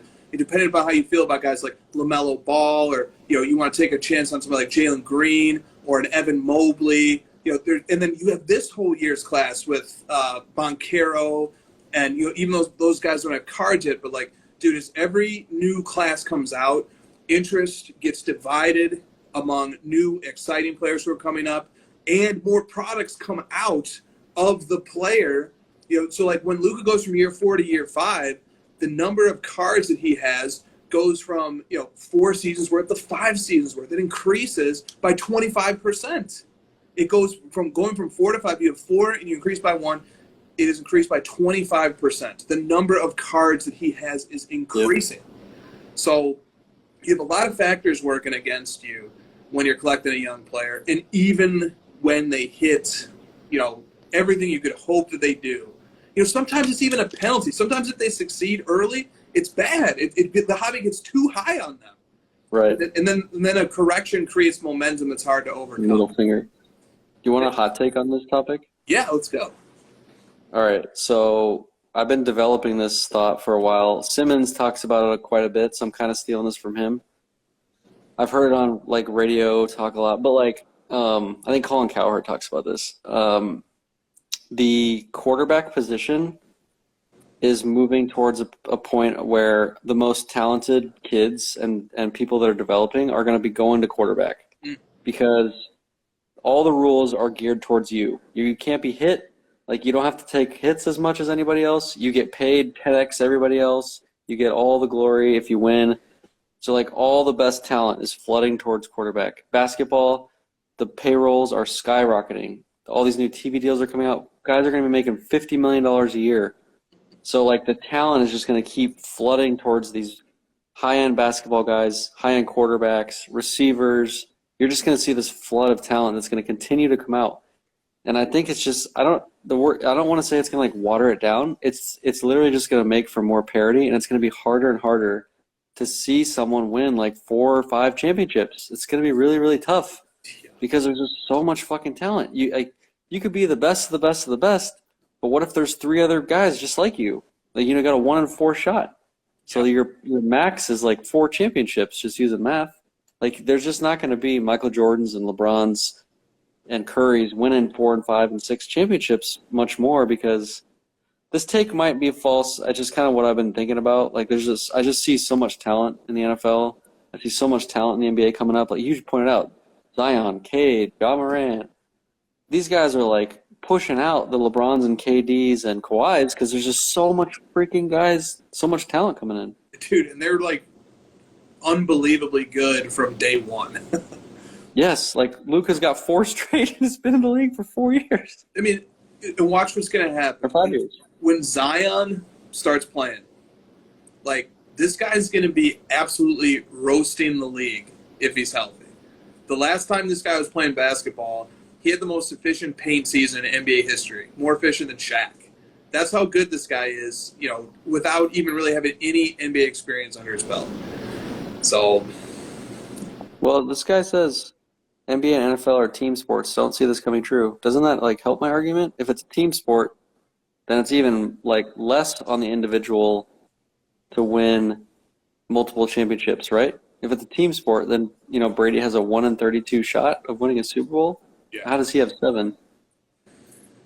Yeah. So if it becomes more of a team sport and more parity, it's just like the odds of someone winning multiple championships and increasing and like separating themselves in the hobby becomes tougher and tougher. It does, dude. And, like, look, no shot at the vintage guys who we love, but when Bill Russell was winning titles, there was less than 10 teams in the league for a lot of those titles. Like, That's what I'm saying. We're talking Exactly. about yeah, just even the NBA going from 30 to 32 teams under an expansion, just it makes the odds a little bit. On the one hand, it dilutes the talent pool a bit, but if the talent pool is very high, and like if you look at the G League, it is very high. But while it does dilute the talent pool, it also makes the odds more difficult, just because of randomness and variance and the things going to happen in a sports game and a sports outcome. Increasing number of teams makes it a little bit harder to be able to get to that final level. I mean, people don't want to talk about this a lot, but like you're right. Like Russell and Chamberlain and some of these, they only had to beat, like mathematically, it was easier to win a championship. Like right off the bat, if you just flatten it out, he had a 1 in 12 shot or whatever. Right. Versus today, they got a 1 in 30. If you just think about it in those very like blank terms, right? Yes. And in sports, especially in sports like football, basketball, it's not as bad because you have a 7-game series, which smooths out some of the randomness and the variance. But in only 5 guys. Yeah, and only 5 guys too. But yeah, in sports, man, there is a lot of randomness and a lot of luck involved in sports outcomes. So I was listening to a gambling pod about this NFL season. He was like, I think it's going to come down to complete luck. Like this, I can't pick the Super Bowl champ. It's going to be luck. You could give me an argument for the Bills, the Chiefs, the Chargers, the Eagles, whatever. Like none of us can pick for sure because it's a lot of luck. Absolutely. And like in football, you're getting games decided by less than a score, you know, or less than a touchdown, or you know, a touchdown or a field goal. You know, very close. You know, the Cleveland Browns, like every game has been a close game. You could argue that they should be 3-0, or you could argue they should be 0-3. You know, Raiders up 3-0. Exactly. Like, okay, but you know, one place where this is different is baseball, and I'll tell you, and this leads to some thoughts. So here is Aaron Judge's Bowman Chrome Auto. You know, one of his most coveted cards. This is the gold out of 50. And this card last sold for $40,000 on eBay. Okay, $40,000. Very strong price for a card numbered to 50. But in baseball, it's like the analysis that you did in football was highly persuasive. It's harder to do it in baseball. And here's why. So here is a second-year Clemente, a 1956 Topps Grayback PSA 10. It's a Pop 1. This card last sold for $250K 3 years ago. All right, so that you have a second-year Clemente, PSA 10 is probably worth about $500 to $600,000 today. The PSA 9 of this card is a Pop 8. The PSA 10 is a Pop 1. PSA 9 is a Pop 8. It last sold in April of this year for $90,000. So, you know, you look and, like, here are some of the all-time greats in baseball, some of the most collectible players in baseball, and it's just harder to make a case in baseball comparing athlete to athlete. And I'm not saying that this is the right comparison, all right? I'm not trying to say that whatsoever. All I'm trying to underscore is that we have non-rookie vintage cards of some of the most collectible players that go for 6 figures regularly. And then you have something like this Judge, which is $40K, and arguably it's one of his, you know, this is Bowman Auto Rookie BGS 95 Gold. you look at that and you say it's much harder to make the argument that Judge is overvalued, even though his market is crazy high and crazy hot right now. It's hard to do it by comparing it to the all-time greats. Whereas in football, for example, it's much easier. Justin Herbert is going for $1.8 million, and Joe Montana's best card is less than six figures. Or his PSA 10 rookie, is like maybe like 70 to 80 grand. In football, it's easier. But is that because football just didn't have collectors in the 70s and the 80s the way baseball did in the 50s, 70s, 80s? And now football does have momentum and it does have those collectors, whereas in baseball it's a little bit different. Baseball's had these strong collectors. These are some of the thoughts I had because I know that this is convincing in the context of basketball and football, but in baseball I was laboring a bit to try and find a situation where I can say, look, Aaron Judge is way too overvalued because it's 2x, a Clemente. No, it's not that way at all. The Judge is still going for a fraction of the baseball all-time greats. Maybe, though, we can learn something from baseball where over time the baseball card market has shifted toward individual statistics in a vacuum versus like holding them accountable for winning the championship. And I completely understand that like baseball, it's not possible for them to have as much effect as a quarterback or like a basketball player, just given like the math of, them only batting once every 9 times, et cetera, et cetera. I get all that. But I think you and I have been pretty focused on trying to, increase our odds mathematically by just picking guys who we know affect the outcomes of the games the most, regardless of if they're winning multiple championships or not in the moment. We just know that, like, you put this guy in a random team, that team's going to have a much better chance because this guy is, extraordinary in the PER and the VORP and all that kind of stuff. We collect 4 of, like, the most efficient players in NBA history because of that. And we're not as concerned with them, like, having to win 5 or 6 championships, Dude, 100%. And I find myself constantly behind the curve. If I can go on a soapbox for 30 seconds, I find myself behind the curve trying to catch up with advanced football analysis because now that's one that I'm super interested in. And, quarterback rating in NFL, one of the main inputs of it is estimated points added or EPA. And if you listen to a podcast that's as mainstream as Bill Simmons, he's referring to EPA. If you listen to the gambling podcast, they're talking about EPA. If you look at ESPN, they're talking about EPA. They're talking about estimated points added. It's a sophisticated metric. The way that and what estimated points added ultimately is trying to capture is smooth out the randomness and don't hold a player accountable for having a good or a bad team. But instead, what's the estimated points added of this play? What was the quarterback's contribution to this particular play that can be looked at in a vacuum and compared to others? The trend to me is clear. Sports are moving in a direction that wants to evaluate individual performance independent of the randomness of how good their teammates are. Football's moving in that direction. Basketball's moving in that direction. And baseball is already there. But that's in some parts that's because baseball is a different sport. But also in other parts it's because it's a more mature analytically it's a more mature sport. So, okay, I'm off the soapbox, but I definitely see this trend happening in even mainstream discussion of sports. When I start hearing people throwing out EPA, like it's just something that everybody should know what it is, and I'm like going and looking this up and figuring out how it works in quarterback rating and stuff like that. I think that the trend right now is pretty clear that we're going in the direction of more analytics, more focus on how do we measure and evaluate an individual player in a vacuum outside of how good or bad their teammates happen to be. We see some of that already with football with like the running back position. Like Barry Sanders is one of the most expensive, players in the hobby, and I don't think he even went to the playoffs, more than one time. So like, right. We sort of have figured out that it's the quarterbacks. We only are like holding the quarterbacks to that standard, it seems, right? Yeah, true. We are, and maybe we get to a point where even with quarterbacks, there are some interesting finds. So, Tom Brady, people might say, well, this isn't going to bode well for Tom Brady. Because system quarterback, blah, blah, blah, blah. But did you know that Tom Brady has the single best quarterback rating of a single season of anybody? He played the best statistical position. He played the best statistical season of the quarterback position of anybody. So, people are very worried. People have put a lot of stock into championships, and they want championships to be the end all be all. And it's going to be scary and hard to pry the championship mentality out of sports fandom and replace it with something that's a little more equitable and that takes into account more so the individual player's contribution. It doesn't penalize them or reward them for the quality of their teammates. But anyway, I digress. Yeah, the Big Brady one's a good point. Plus, he left the Patriots in this sort of system with Belichick and still won a Super Bowl. So, like, there are very few guys that kind of, and I'll, use this to talk about LeBron. He's won championships with 3 different teams. Like, he's gone to different systems, different situations, different trades, and been able to win anywhere. So there's a couple guys definitely that buck all these trends. Yeah, for sure. Okay.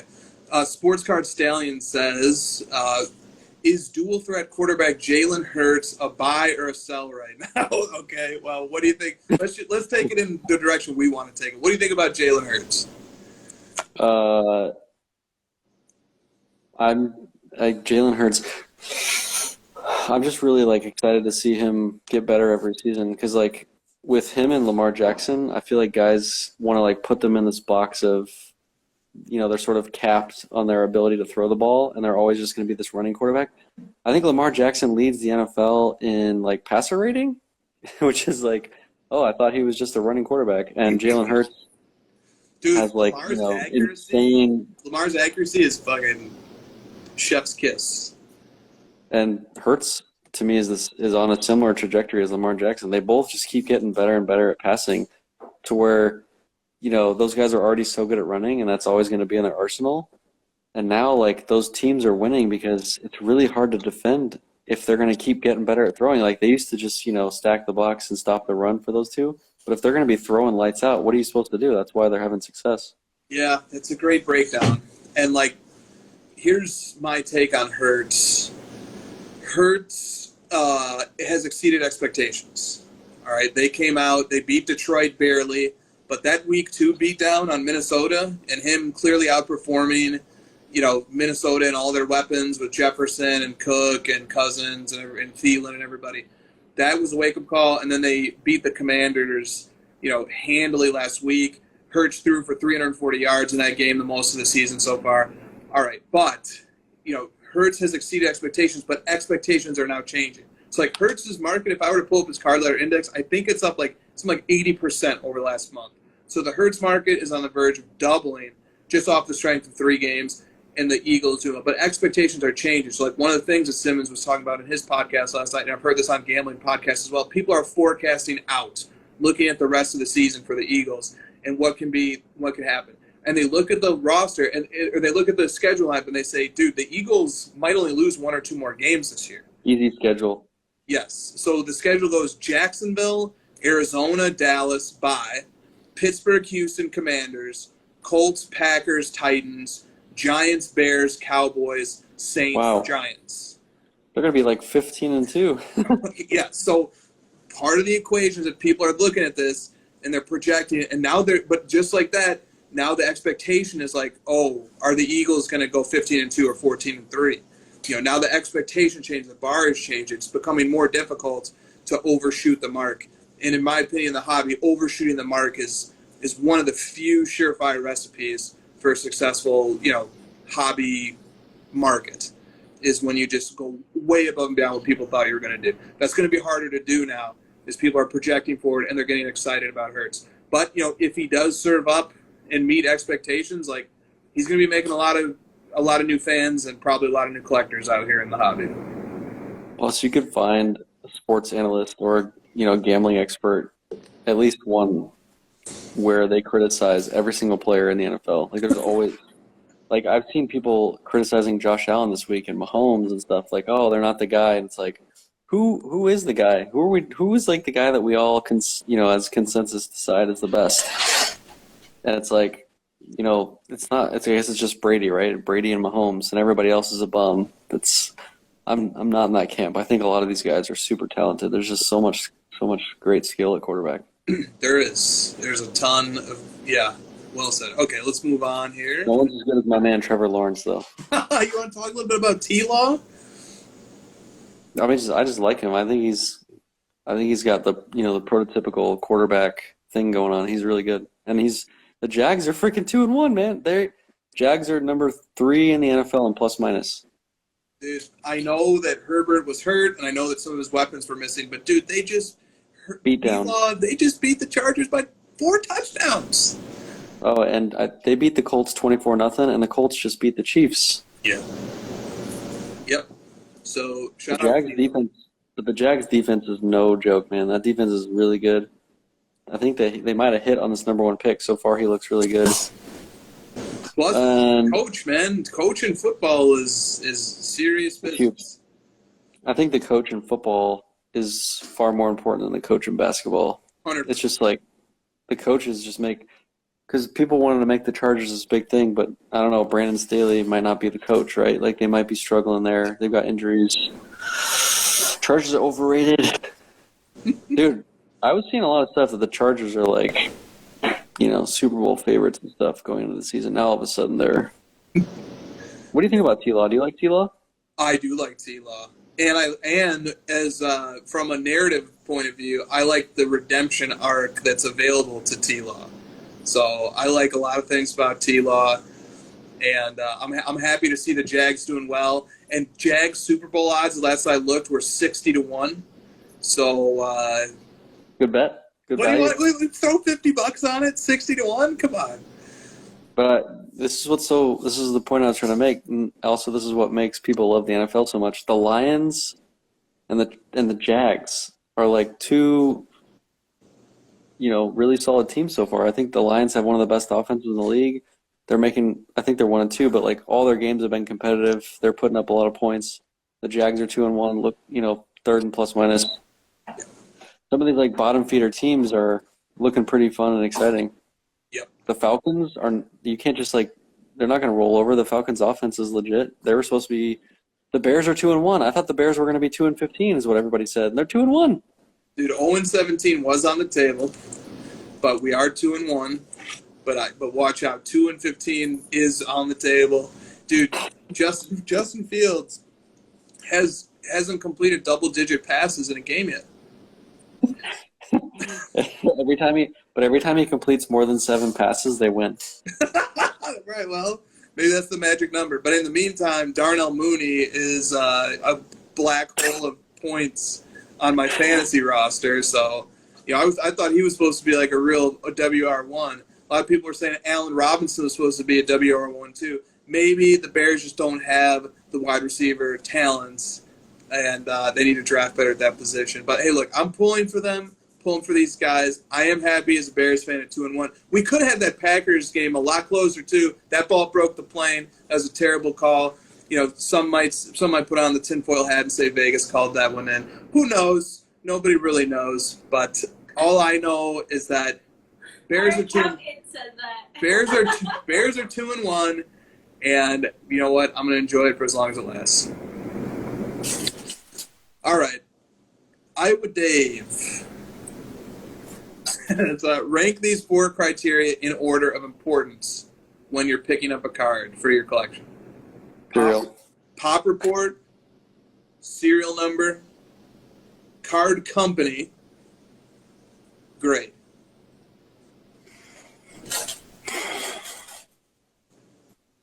Pop report? Isn't that grade? Kind of. Well, so it could be a PSA 10 with a pop report of 500. I'm gonna go serial company grade pop report. Yeah, it's tough to argue with that. I could if it wasn't card company, but it was card brand. Yeah, I took it as that.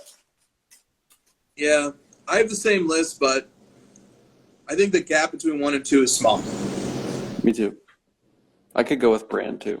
I don't really want a 1 of 1 of whatever as much as I want to add a 10 Prism Gold. Exactly. Well said. All right. 3Co LA says, look, a glass half full take incoming. I'm surprised cards are not down more considering the state of the stock market. Do you agree? What? You rich. I've been saying that for months, I feel like. I said one of the best things about all this is, like, guys, we're still here, and this could be a whole lot worse. The take I've given is that a lot of the people that came in and we know have potentially lost a decent amount of money are still here. And they're here because, they're having fun, they're sticking with the hobby, whatever the reason is, but there's a lot more of that than there is, sheer panic and sell everything going on. Dude, I'm not even going to try to follow up on that. All right, Drake. Still all-time highs. All you guys just post. All you do is post all-time highs. You never talk about the all-time lows. So, like, something must be going on. Dude, it's a big conspiracy. There's nothing but all-time highs going on in this hobby. Don't believe the charts when you look at the index and it's all red. Just believe the all-time highs. Let's go to that question because I want to give a voice to that question. This question comes up every few months, and hey, look, it's an opinion that deserves to be heard. Linguist Sports Card says, I don't know why he's throwing like a little shot at you here, but he says, Josh says he wishes to be a quote-unquote realist in the hobby, which you are. I think, anyway, let me not editorialize. And Josh's Instagram stories definitely bring much-needed nuance and insight into the hobby discussion. But at the same time, Card Ladder continues to emphasize record highs each day, even though the market is under a major correction at the moment. Seasoned collectors understand that a few record highs each day are not representative of the general trend, but new collectors might walk away with the wrong impression if they see record highs each day.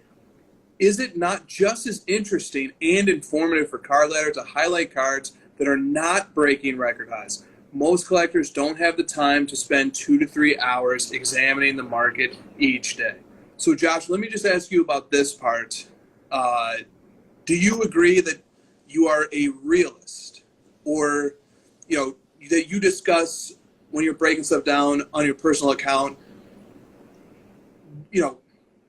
all nuances, all parts of the market? Is that a fair characterization that you're a realist? I mean, the realist is kind of like, I think you said the dig or whatever at me was that, I maybe am like a little bit negative with it because it's kind of like a little bit more fun for me to, look at it in the lens of like not everything is, up and right and rosy all the time. There is some aspect of it where, this is like the reality. Like I try to put some more light, but that content's kind of becoming more popular right now for whatever reason, like this whole Marvel thing and, the Ravel posts about like, oh, this card tanked, whatever. And now I'm sort of like I'm going to start going the other way because whenever I see that, I want to go the other way. So, but I get it. Yeah, realist in terms of posting the data, right? Yeah. Well, look, I mean, I would separate those two topics out because Ravel is a guy who just shits on our hobby that we love all the time. He's been doing it for years and years and years. Ever since I've been in this hobby, he's pounced on negative press and bad stories and tried to drive the narrative that, the sports card market is garbage. And you know what? Hey, if that's his opinion, fine. If that's how he feels about the hobby, that's completely fine. But when there's like rank inconsistency involved in his approach, like, he's on the one hand, he's a big advocate of game use memorabilia and ticket stubs as investable asset classes for athletes, and he's not so high in sports cards. Hey, that's fine. But when he talks about ticket stubs and memorabilia all the time, but when a player starts doing poorly, and guess what? Players have memorabilia and players have ticket stubs. But when a player is doing poorly, he only shits on cards, and he doesn't also point out the fact that, hey, if their card market is crashing for certain players, then the ticket stub market is crashing, and the memorabilia market is probably crashing too. Okay? So that was my issue with Ravel, is why are you singling out cards? Okay? If you're going to talk about a player's performance impacting their market, why don't you talk about it in the context of the markets that you actually like? Talk about it in the context of ticket stubs. Talk about it in the context of memorabilia. But he doesn't do that. When things are going well for a player, he says, oh, look at how much Michael Jordan's, game-used jersey sold for. Or, oh, look at how much this ticket stub this Michael Jordan game goes for. But when players are doing poorly, then he says, oh, the card investors are getting shit on. Card investors are having a bad day today. Well, that's called talking out of two sides of your mouth. And just like I respect his opinion, to believe that cards are garbage and he's constantly trying to tank and sabotage our market, well, that's fine. But guess what? I think his opinions are garbage. So I have just as much of a right to believe that as he has the right to believe that. Now, the Marvel thing is different. The Marvel thing, the Marvel topic is a topic where, it's pretty unambiguous the way that market absolutely went parabolic in, multiplying exponentially in value and then cratering it to, the example that we have, which we have a question about and we'll get to a little bit later, is basically like, where's this question? Here it is, from JGP Collectibles. A complete Marvel set of PMGs recently sold for $10,200. 7 months ago, it sold for $205,000. That's a 95% loss. It's hard to say what are the two sides to that one.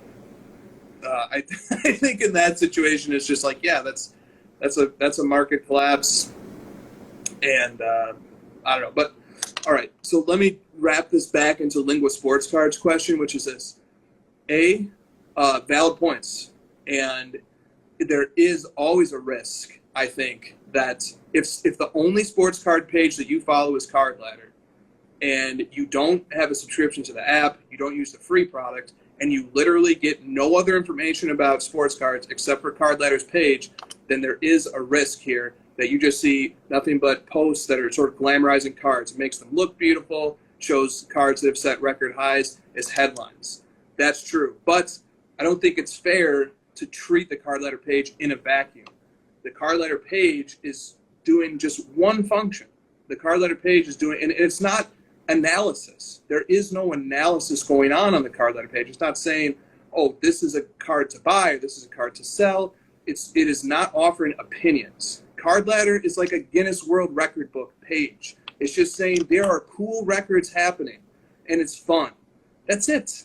And, look, I know not everybody wants the hobby to be fun. And I know people want there to be, a narrative told of the hobby that says, look, people are suffering and doomsday scenarios are happening. The Marvel PMG correction is happening. But you know what?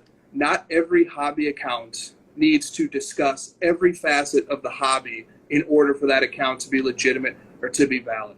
Sometimes it's okay if an account specializes in just talking about one thing or just talking about another, or just being like a Guinness World Record type of sports card account that just says, hey, look, this is cool, this is fun, this is lighthearted. That's the purpose that the account is serving. And guess what? If you want the nuanced, if you want the analysis, if you want the highs and lows, the more balanced approach, what does the Card Ladder account do on every Friday night? It posts a crazy narrator voice that says, tune in live because the crossover is happening, and Josh Johnson and Christina Thorson and Chris McGill, if you want the analysis, motherfucker, we are giving it to you every Friday night. And we're doing it under the Card Ladder banner and under the Card Ladder brand. So I do get a little bit agitated when, isn't there a hypocrisy here? So I'm like, hey, look, the points are all valid. They are all valid. But don't act like we're not sitting here under the Card Ladder brand discussing the nuances of this market, the pros of it, the cons of it, the ups of it, the downs of it, in the proper format, which is not a clickbait post to get 100 comments, but instead it's, hey, let's have a nuanced discussion about it. Okay, yeah. That's my take on it.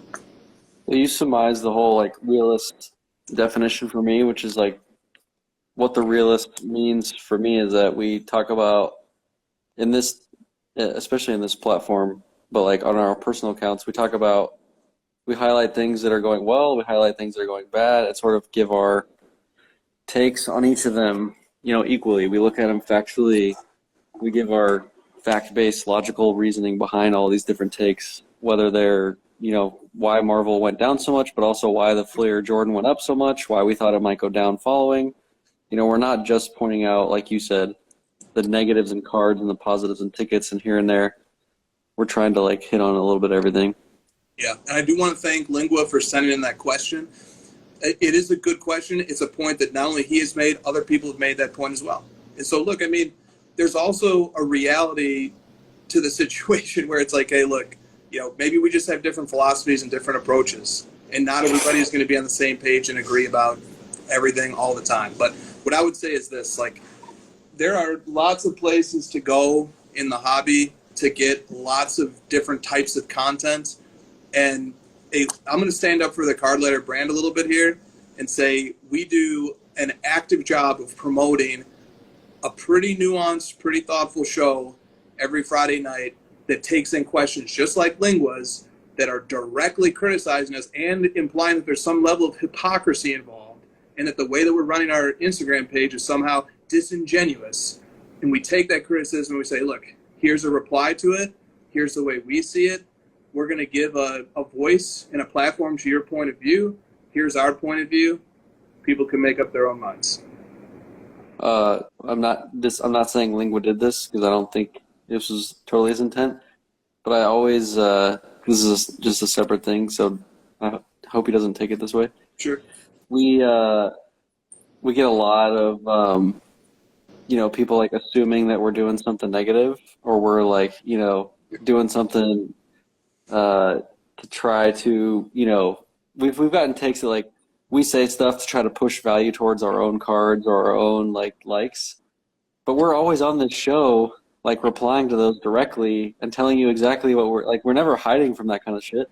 Yep. Well, this is like the only show to my knowledge where the format lends itself towards you're getting exactly what we're thinking at every moment. Like this isn't scripted, right? We're not like coming in here with all these different fucking produced shows of, our top 5, this and that. Like this is literally, we're replying to this stuff live.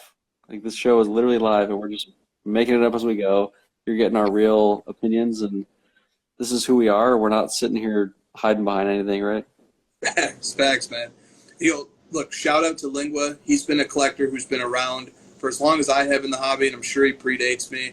He knows a lot about this hobby, and I respect him a lot. But I do, we do have slightly different opinions on this topic. He did have a follow-up. He said PSA Magazine has a good selection of cards from Card Ladder in the Kaboom or Kabust section that are going up and down in value in the October 2022 issue. Very cool. Will this be a regular feature? So shout out Lingua for noticing that. Shout out to Jack Archer. Shout out to Steve Sloan, Ryan Green, and the PSA marketing team, and especially Jack, who in his editorial capacity has done a great job with the PSA magazine. And, as far as that goes, hey, that's you got to give credit to Jack and to that team. And as far as I know, Josh, and I know you've worked very closely with Jack on producing that segment in particular. As far as I know, it's going to keep coming. Is that right? Yeah, I'm not involved in that one too much. I point them at the app and say, sort in the reverse, and then right. pick the cards that you feel are interesting to put in the magazine. It's like I built, this is, this is where Card Ladder started. Was like you had these use cases of data you wanted to research in different aspects of the hobby, and I just built the tool to do it, and it spits out the numbers, and I don't control them. Like, yeah, like the ladder.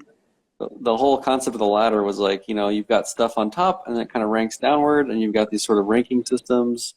You've got the different sorting algorithms. Like it all just sort of, people get mad at me sometimes, and I'm sure, like, why is this card, going down this? Why is this card showing this score? Like, I don't, the math just sort of, why is this showing the estimated value? Well, did you look at the index? Like, it's just math. Yes. Yeah, and you can't win. When the market was like, way overheated earlier this year and also at points last year and at points in 2020. People are saying, "Oh, Card Ladder, you're putting too much of a spotlight on these ludicrous prices, and surely you must be contributing to this overheating of the market." Well, now that the market has reversed course in a lot of cases and the market is cooling down, I literally had one of the questions that came in today for the show that I didn't have time to write down, but it's in my inbox. The question was, hey, how much of an effect do you think Card Ladder is having on driving market prices down? Because Card Ladder is recording comps and putting them on a chart and making them available for people. So look, there's a recency bias involved in all this. If Card Ladder was responsible for overheating the market, well, then what changed and made the market correct? Well, here's a small hint. It has nothing to do with Card Ladder. Card Ladder is reflecting reality as it happens. It's not shaping it. in the same way now, Card Ladder's recording comps and making pricing of histories easily available. That's not making, I would be surprised, beyond surprised, if the fact that having access to more data is making people bearish on confidence in buying cards. I think Card Ladder is reflecting, it's not shaping. And, but hey, people are entitled to their opinion on that one too. And if there is a way that we can make Card Ladder as neutral as possible, so that it is only reflecting the market and it is not shaping it, that's what we aspire to. Happy to hear any and all tips on ways to do that. But we got a lot of private sale submissions when the market was overheated and going up. Come on, put these sales in there so you can show these values going up. And now there's hinting of like, can you remove the sale? It doesn't seem legit, too low. It's like, man, you fucking guys, you want us to post every sale or none of the sales? Which is it? Yes, indeed. Well, we're just going to do what we've always done by the same standards and the same protocols, and that's it. All right. It's almost like boring, how consistent we are. It's just like, man, I haven't thought about those data algorithms in a long time because it's literally a machine that runs every night that just puts the numbers on the screen. That's it, man. Like, I do think it is super important, though, like, as this hobby sort of is on the precipice of a new era and on the precipice of, being helmed by people of a different status and a company of a different resource availability than ever before. I'm talking about Michael Rubin. I'm talking about Josh Luber. I'm talking about Fanatics. With the hobby being on precipice of a new echelon of corporation controlling it and pulling the levers, God, it's important that fucking people out there take the data seriously and care enough to construct all-time sales histories and do it meticulously and do it right. And vet sales and, provide lots of different ways for people to – but also, like, one of the things philosophically that Card Ladder has always believed in, and that, like, look, here's a free tip for other companies. Sorry, Christine. Yeah, fuck the other. Here's a free tip. Card Ladder has never attempted to tell collectors how to collect. It has never attempted to tell people how to buy or sell or do anything. Instead, Card Ladder has looked at how collectors behave and taken intuitions from our own experience as collectors, but also just knowing collectors and asking them questions and receiving feedback from them. And we've just tried to make their collecting experience enhanced and make more easily accessible the tools that collectors have always used for their entire, for the entirety of this hobby. We haven't tried to change them or tell them what to do. Instead, we've just tried to listen to what they do and hopefully make their experience enhanced. Philosophical difference there. One of my proudest moment, it's a continuing moment, but it keeps happening. I've noticed, I texted you about this. I've noticed that companies will try to partner with our competitors when they're looking for a perceived marketing boost in terms of like, oh, this has more viewers and this has more fucking followers. Let me just latch onto this data company and use their data. But when the real rubber meets the road and you need the actual answer and you need like to be confident in like making a data-driven decision, they always come to Card Ladder. Well, what's your actual feed of vetted sales history data? Where can I get? Yeah. You don't really give a shit about us when you feel like you need some marketing boost, but now all of a sudden you need us. Like, I don't know about that one. Well, facts. All right. Well said. I've told. Oh my God! I don't even want Christina. Yeah. This topic is already hot enough. Yeah. You just chill. Everyone out there who's listening to this that works at any of those companies already knows what my answer is. All right. You've heard it live. Let's go. Let's move on here. Drake's PC, back with another banger for us. We all have our favorite hobby content creators. Shout out to Lamim James and others. But what are some Instagram usernames that you feel are the most creative or give you a laugh every time you see them like or comment on your posts? Interesting. So the most creative, or they give you a laugh every time you see them like or comment on your post. I'll give a few. What are we doing here? at what.are we doing here? At she blinded me with refractors. And Nice. one more, yeah, nice. And one more, at that's a nice card. Okay, so Drake is shouting out these 3 accounts that he really likes. If Drake likes it, it's worth repeating. Do you want to add any? This is always so dangerous to throw a name on this because it's like, I don't want to get off the show and be like, damn, I really also wanted to say this person. Yeah, I agree. There's so many. I think Titty Subs is really funny. Oh, yeah. I don't know if I'm not sure if he has a big following. I don't remember, but like he always is really funny and posts on my stuff, and I always think he's hilarious. Yeah, he is. Yep. I'm not answering this question, but I love that answer. I like the subtle sarcasm posts. The people who give like the slight digs at stuff, but then like overall, I can tell they're like a genuine collector. That's probably my favorite lane. Definitely. All right. Squid's Cards is going to sober us up with a serious question. Do you have any advice for non-U.S. collectors for selling and shipping their highly priced cards? Ship my cards. Yeah, okay. So ship my cards. Middleman service, definitely worth looking up. And, how about some of the great vaults in the hobby too? All right, we have lots of vaults, but there are great vaults in this hobby that, help facilitate this situation as well. So The Ship My Cards was made, it's technically a vault, but he made the company with the intent of helping the international guys. sure. And so they've sort of flocked to that service for the purposes of like, I'll buy stuff and I'll just keep sending it to him. And then eventually I'm going to end up shipping it all at once to me to save on, not having to send 10 shipments. I send 1, save costs, save materials. Right on. All right. Mostly. Dude, you got to hit my favorite question. The first one that came in was like, send me your favorite pick or something.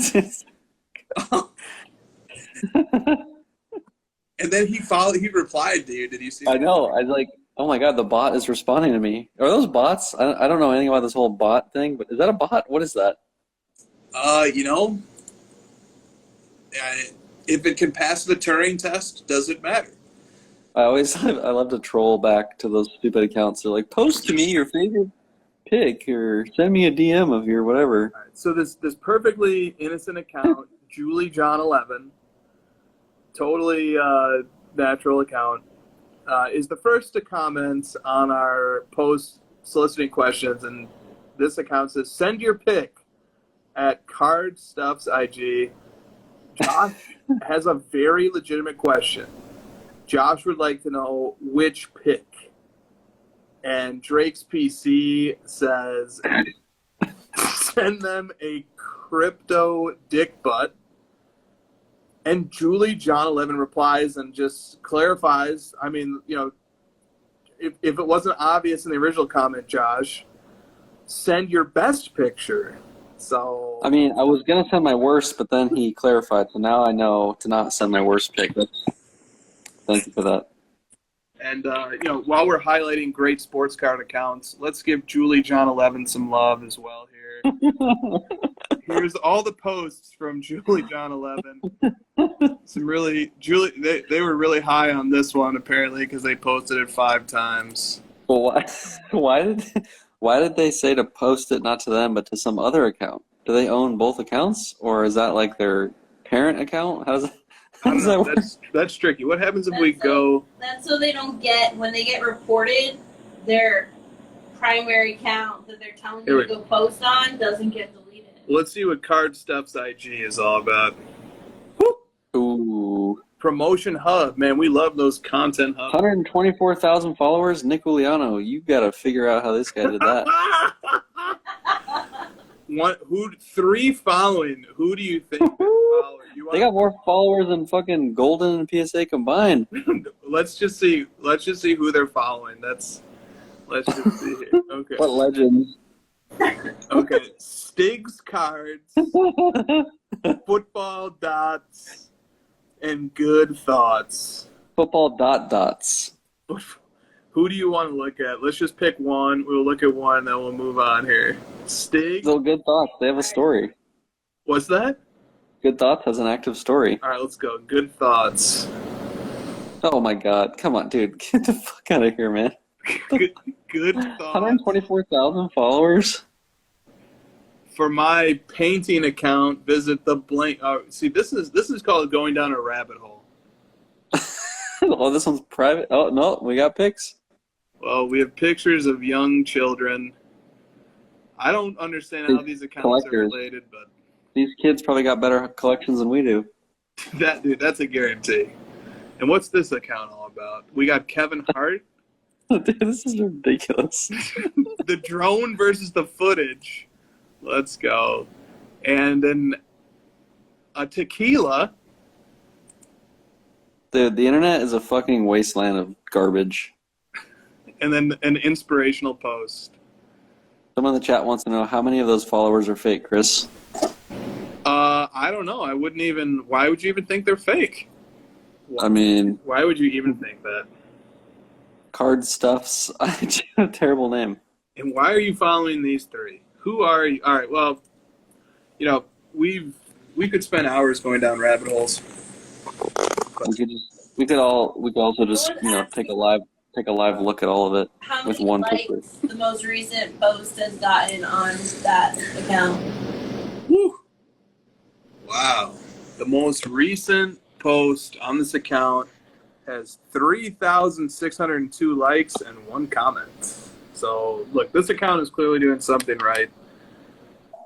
Here we have 3,002 likes on pictures of some Michael Jordan inserts with 0 comments. No comments. Kobe's What the fuck? Kobe's on that card as well. Man, I don't know, man. These guys know how to get the likes, but maybe they could use some tips on getting more comments. Maybe they disable comments because they don't want to get flooded with hate. True that. Haters. Haters are the worst. Here's a philosophical question. If you hate on haters, aren't you just a different brand? Aren't you just a hater of a different subject? If a tree falls in the forest, I don't know. It took him 15 minutes to get to that point in the car on the way to LA. From that, he was philosophize. Well, look. He was going around in mental circles, and then he finally came out with, "Aren't haters just haters?" Yes. Yes. That's a perfect way to sum it up. And look, that's why it gets really complicated when hey, look, somebody is I feel like somebody's hating on me, so I'm gonna hate on them. Well, then you can't be mad at the hating because you're hating too. And you know what? The thing that made that person start hating on you is probably very similar to the thing that made you start hating on them. So the hating on thing is dangerous.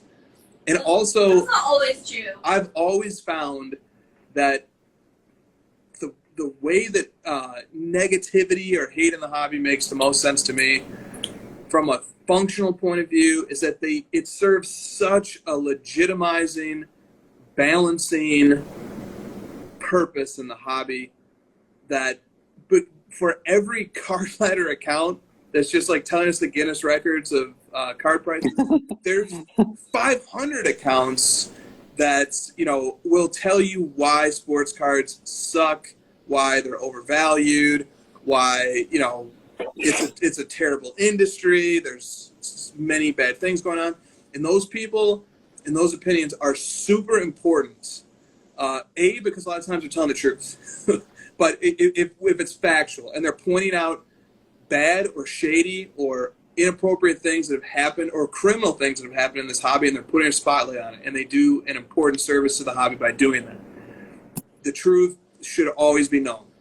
But second of all, even when they're giving negative opinions, it balances things out. It balances out optimism. Pessimism and optimism, they balance each other. The negativity in the hobby is super important, and I'm one of the people who is grateful that it exists, even though it's not my nature to be that way. I'm very grateful that it's out there. All right. We're coming to a close here. It's weird to be done at 11:05. Let's do our draft really quick. So mostly 90s basketball cards. Says Fanatics buying out Panini is a rumor that is heating up. Yes, it has been posted several times on social media. Let's do a quick Topps and Panini basketball product draft. Josh versus Chris in a snake draft. 5 rounds. Chat decides the winner. Would you prefer to go first or second and third? I want to go first because I get basically 2 picks after I know what you're going to take. And I wouldn't take that. This is like when you don't want the first pick, then you trade out of it. Okay. So you do not want the first pick, so I will take it, the first pick, and I go Topps Chrome. No, I'm joking. I'm joking. First Trade. Penny Hardaway for Chris Webber. Let's trade. This becomes a game of strategy rather than a game of authenticity if we really start thinking about it. Because like Josh put in the comments, he was like, "Well, Chris is going to take Prism and NT. I'm going to take Topps Chrome and Finest." And if I know that if I know you're never going to draft Prism, then why would I take it high? Why wouldn't I instead try? We're fighting over Spectra in the first round. My first pick is Spectra. No. I'm going to try to stay. I'm going to put strategy to the side. Stay, true to the basic spirit of the question. Just me pick off from my favorites that remain in you. And so, in the first pick in the product draft, I take Prism. And now Josh has the second and the third picks. All right, I'll take Chrome and Finest. Topps, Chrome, and Finest come off the board. I will take National Treasures. And then I get to go again. And with my next pick, it's to me it's maybe Optic or Flawless or Select or there's not many other Topps products left, right?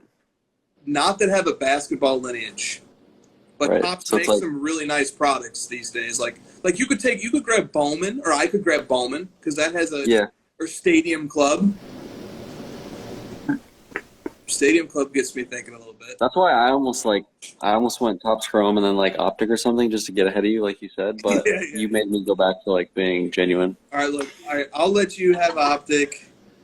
No, go ahead. Take your pick. National Treasures and whatever. Optic is all right. So I got Optic. So right now I have Prism, NT, and Optic. You have Chrome and Finest. So we're both Team Simp. Good. I will take Immaculate and Contenders. Why no Flawless? I don't like Flawless as much. They're all white. It's just white backgrounds. And it's cool, but you can have it. Fair enough. All right, so we're coming to saving my dark horse for my last pick. Yeah, well, I already know what it is, but we're getting close to the end here. So you just took with the 6th and 7th picks, which means now I have. I took Immaculate because I need an RPA. I need a legit RPA. That's fair. Immaculate is obviously a sick choice. And all right, so now it's back to me to take the last pick. No, 2 picks. You have 2 picks. I have 2 picks, and you have 1. So okay, so my 2 picks are gonna be here.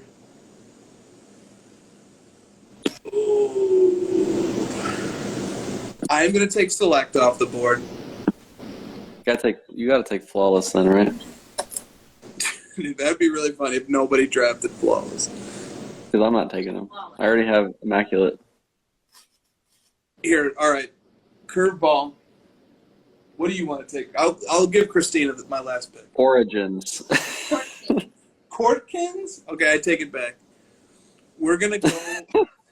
I like. What about Chronicles? I thought you already picked Chronicles. No. Oh no, you have to pick Chronicles. Chronicles. All right. But I picked Courtkins. And now Josh has to choose between Spectra and Flawless. Well, I also might take Revolution. Ooh. Because I like Galactic, but I've just been looking at this card all day, so let's just go Spectre. Let's go. All right, so let me recap the draft. Read them in terms of our teams. Don't do the order. Teams. Okay. So here's my team. Prism, National Treasures, Optic, Select, and Chronicles. Josh's team is Topps Chrome, Topps Finest, Immaculate, Contenders, and Spectra. Love my squad. Let's go. That's a great squad. Hopefully none of my squad is on the injury report this weekend. And I rip everything else. No, you do not get everything else. You got the Prism. You got the triple whammy Prism Select Optic.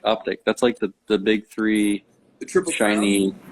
The shiny Panini companies. I choose Allen and Ginter, Court Kings, Leaf. Origin. No, thank you. All right, you got Alvin Ginter from Topps. It's a great choice. You got Court Kings from Panini. 3 more. I got Origins. Origins. Let's go. I have 2 more. Are you going to take Flawless? Right. Somebody take Flawless. Game used. Come on. People are going to watch this and just throw out the whole list because they're like, how did nobody take I'll Flawless? take Flawless and then Mosaic. Mosaic's I good. don't like Mosaic being its own product. Okay, fair. I like Mosaic, like Prism Mosaic. What about Benchwarmers? Prism Fast Break. Prism Black. What about No, Benchwarmers? I'm gonna go. You don't want Benchwarmers? No, I'm Okay. gonna go with Noir. Joe. Yeah, Joe called it in the chat Noir because I chased those 1-on-1s. All right. Home and away. So to recap Christina's team, Topps Allen and Ginter, Court Kings, Origins, Flawless, and Noir. All right, now everyone in the chat post the manager of your favorite team. Now rank the teams. Oh, Chris definitely wins. Josh comes in second, and I'm third. Well, you're not really fair because you weren't in the main draft. Although you probably would have ended up with the same team. No, I wouldn't have. Fuck you. All right, that was fun. Thank you for that question, Dave. Do you like Topps Chrome and Finest, or do you like Prism and NT? That's like what it's going to come down to. Yep, and I feel like the tide is turning, baby. What was that? No more What was that? 80-20. Poll, No more. what was that poll you ran? It What was that poll you ran? Though? Let's go back to that. I see 70-30 in our future, man. Down to 80-20. All right, let's go. What was that poll? What was the percentage? I can't remember. I don't know, man. It was a while ago, so moving on. You're hazy with the data. You can't really like keep this stuff in your brain. Yeah, I mean, just too many numbers to keep track of. We should do an ironic, like, what's the worst product? So we can try to. Oh, God. That's what South Park seems to be trying to do. Maybe we'll do that next week. David, present that question next week, please. All right, I'm about ready to draw the show to a close because we have to get up early and drive to Vegas tomorrow. So, all right, what are we Topps doing? Exquisite. That's a funny joke on the internet. Remember that? That guy was like, that one guy that everyone doesn't like with the bandana was like, oh, Topps made Exquisite back in the day, and it was like, no. Yeah. Topps is Someone flagship product. Exquisite. Someone was waiting for me to slip up and say Exquisite. I don't think so. Not tonight. I'm not making that mistake. Try again next week. Better luck. All right, so Megabid. Megabid. All right. Megabid. No one said hoops. Forget No one said Don Brooks forget either. about it. All right. And Don Forbidden. the marbles that I really like. What did it say it again? Forbidden. That's pretty good. What forbid about it? Is there an emoji of like an Italian? Is there like an emoji for that? Like Oh, a yeah. forbid about it? Absolutely. Dude, that'd be a pretty good caption. Forbid about it with this emoji. Yeah, I think that would be good too. Much to the chagrin of the Italian Americans. Yeah, thanks. And I really like Megabid. So go ahead. Do you want to hurt my feelings and do not Megabid, or do you want to do Megabid? Do you want to hurt my feelings and do the Italian hand gesture? So you're telling me it's a lose? If I do forbid about it, it's a lose-lose because it offends the Italians and it offends Josh. Yeah. Yeah. So you have no choice. Megabid. All right, I'll be sure to keep that in mind. You could do Megabid with this though. Okay, then we can offend at least one of the two. Yeah. The one that's more fun to offend. Well, it'll be a big mystery as to what this show is going to become. And, no crossover next week because there is a Mavericks game. Oh, yeah. Wow. Oh, yeah. You just dropped them out. Let me just drop the bomb right now. There are 6 Fridays this season that will not be able to happen. Guess what, buddy? I will find a replacement for you because 6 is a lot. 6 is a lot. Excuse me, Josh. If we add up all of the weeks that you have missed or we've had to cancel because of It's like 4. rules, it's more than 6. She's cashing them in. I'm cashing them in, baby.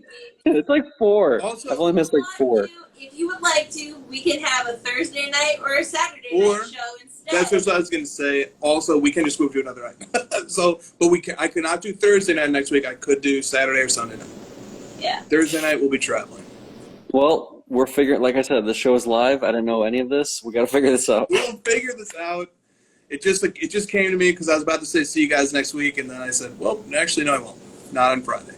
Is it the regular season? Preseason? No, it's the only home preseason game. Bobo is playing, so we're going to see Bobo.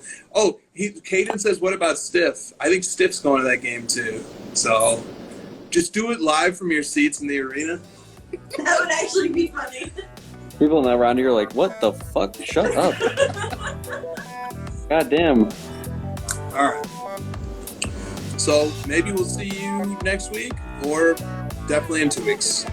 See you guys. See ya. We're reaching the top. A lot has changed since Card Ladder began. We started with 500 cards in our database, and now we have over 3 million cards and over 30 million sales. For anyone asking who is the best, we putting our hands up. With Card Ladder's sales history feature, we have virtually every card in our system. If the card you are looking for ever sold on one of these platforms, you can find it using Card Ladder's sales history, and you can add a card to your collection with just one click. My time. None of you people can tell me to stop. Plus, every card, no matter the last time it sold, has an estimated value that we calculated using our state-of-the-art player indexes. Unlike other apps, when you see Card Ladder's verified checkmark, that means a researcher personally vetted each and every sale. We know what it takes to be reaching the top. We know what you want, because Card Ladder was created by collectors for collectors. Know what it takes to be reaching the top. Join the innovators, not the imitators. Card Ladder 2.0, constantly innovating. Try it for free. See why Card Ladder is the industry leader in sports card data. We know what it takes to be reaching the top. Card Ladder 2.0.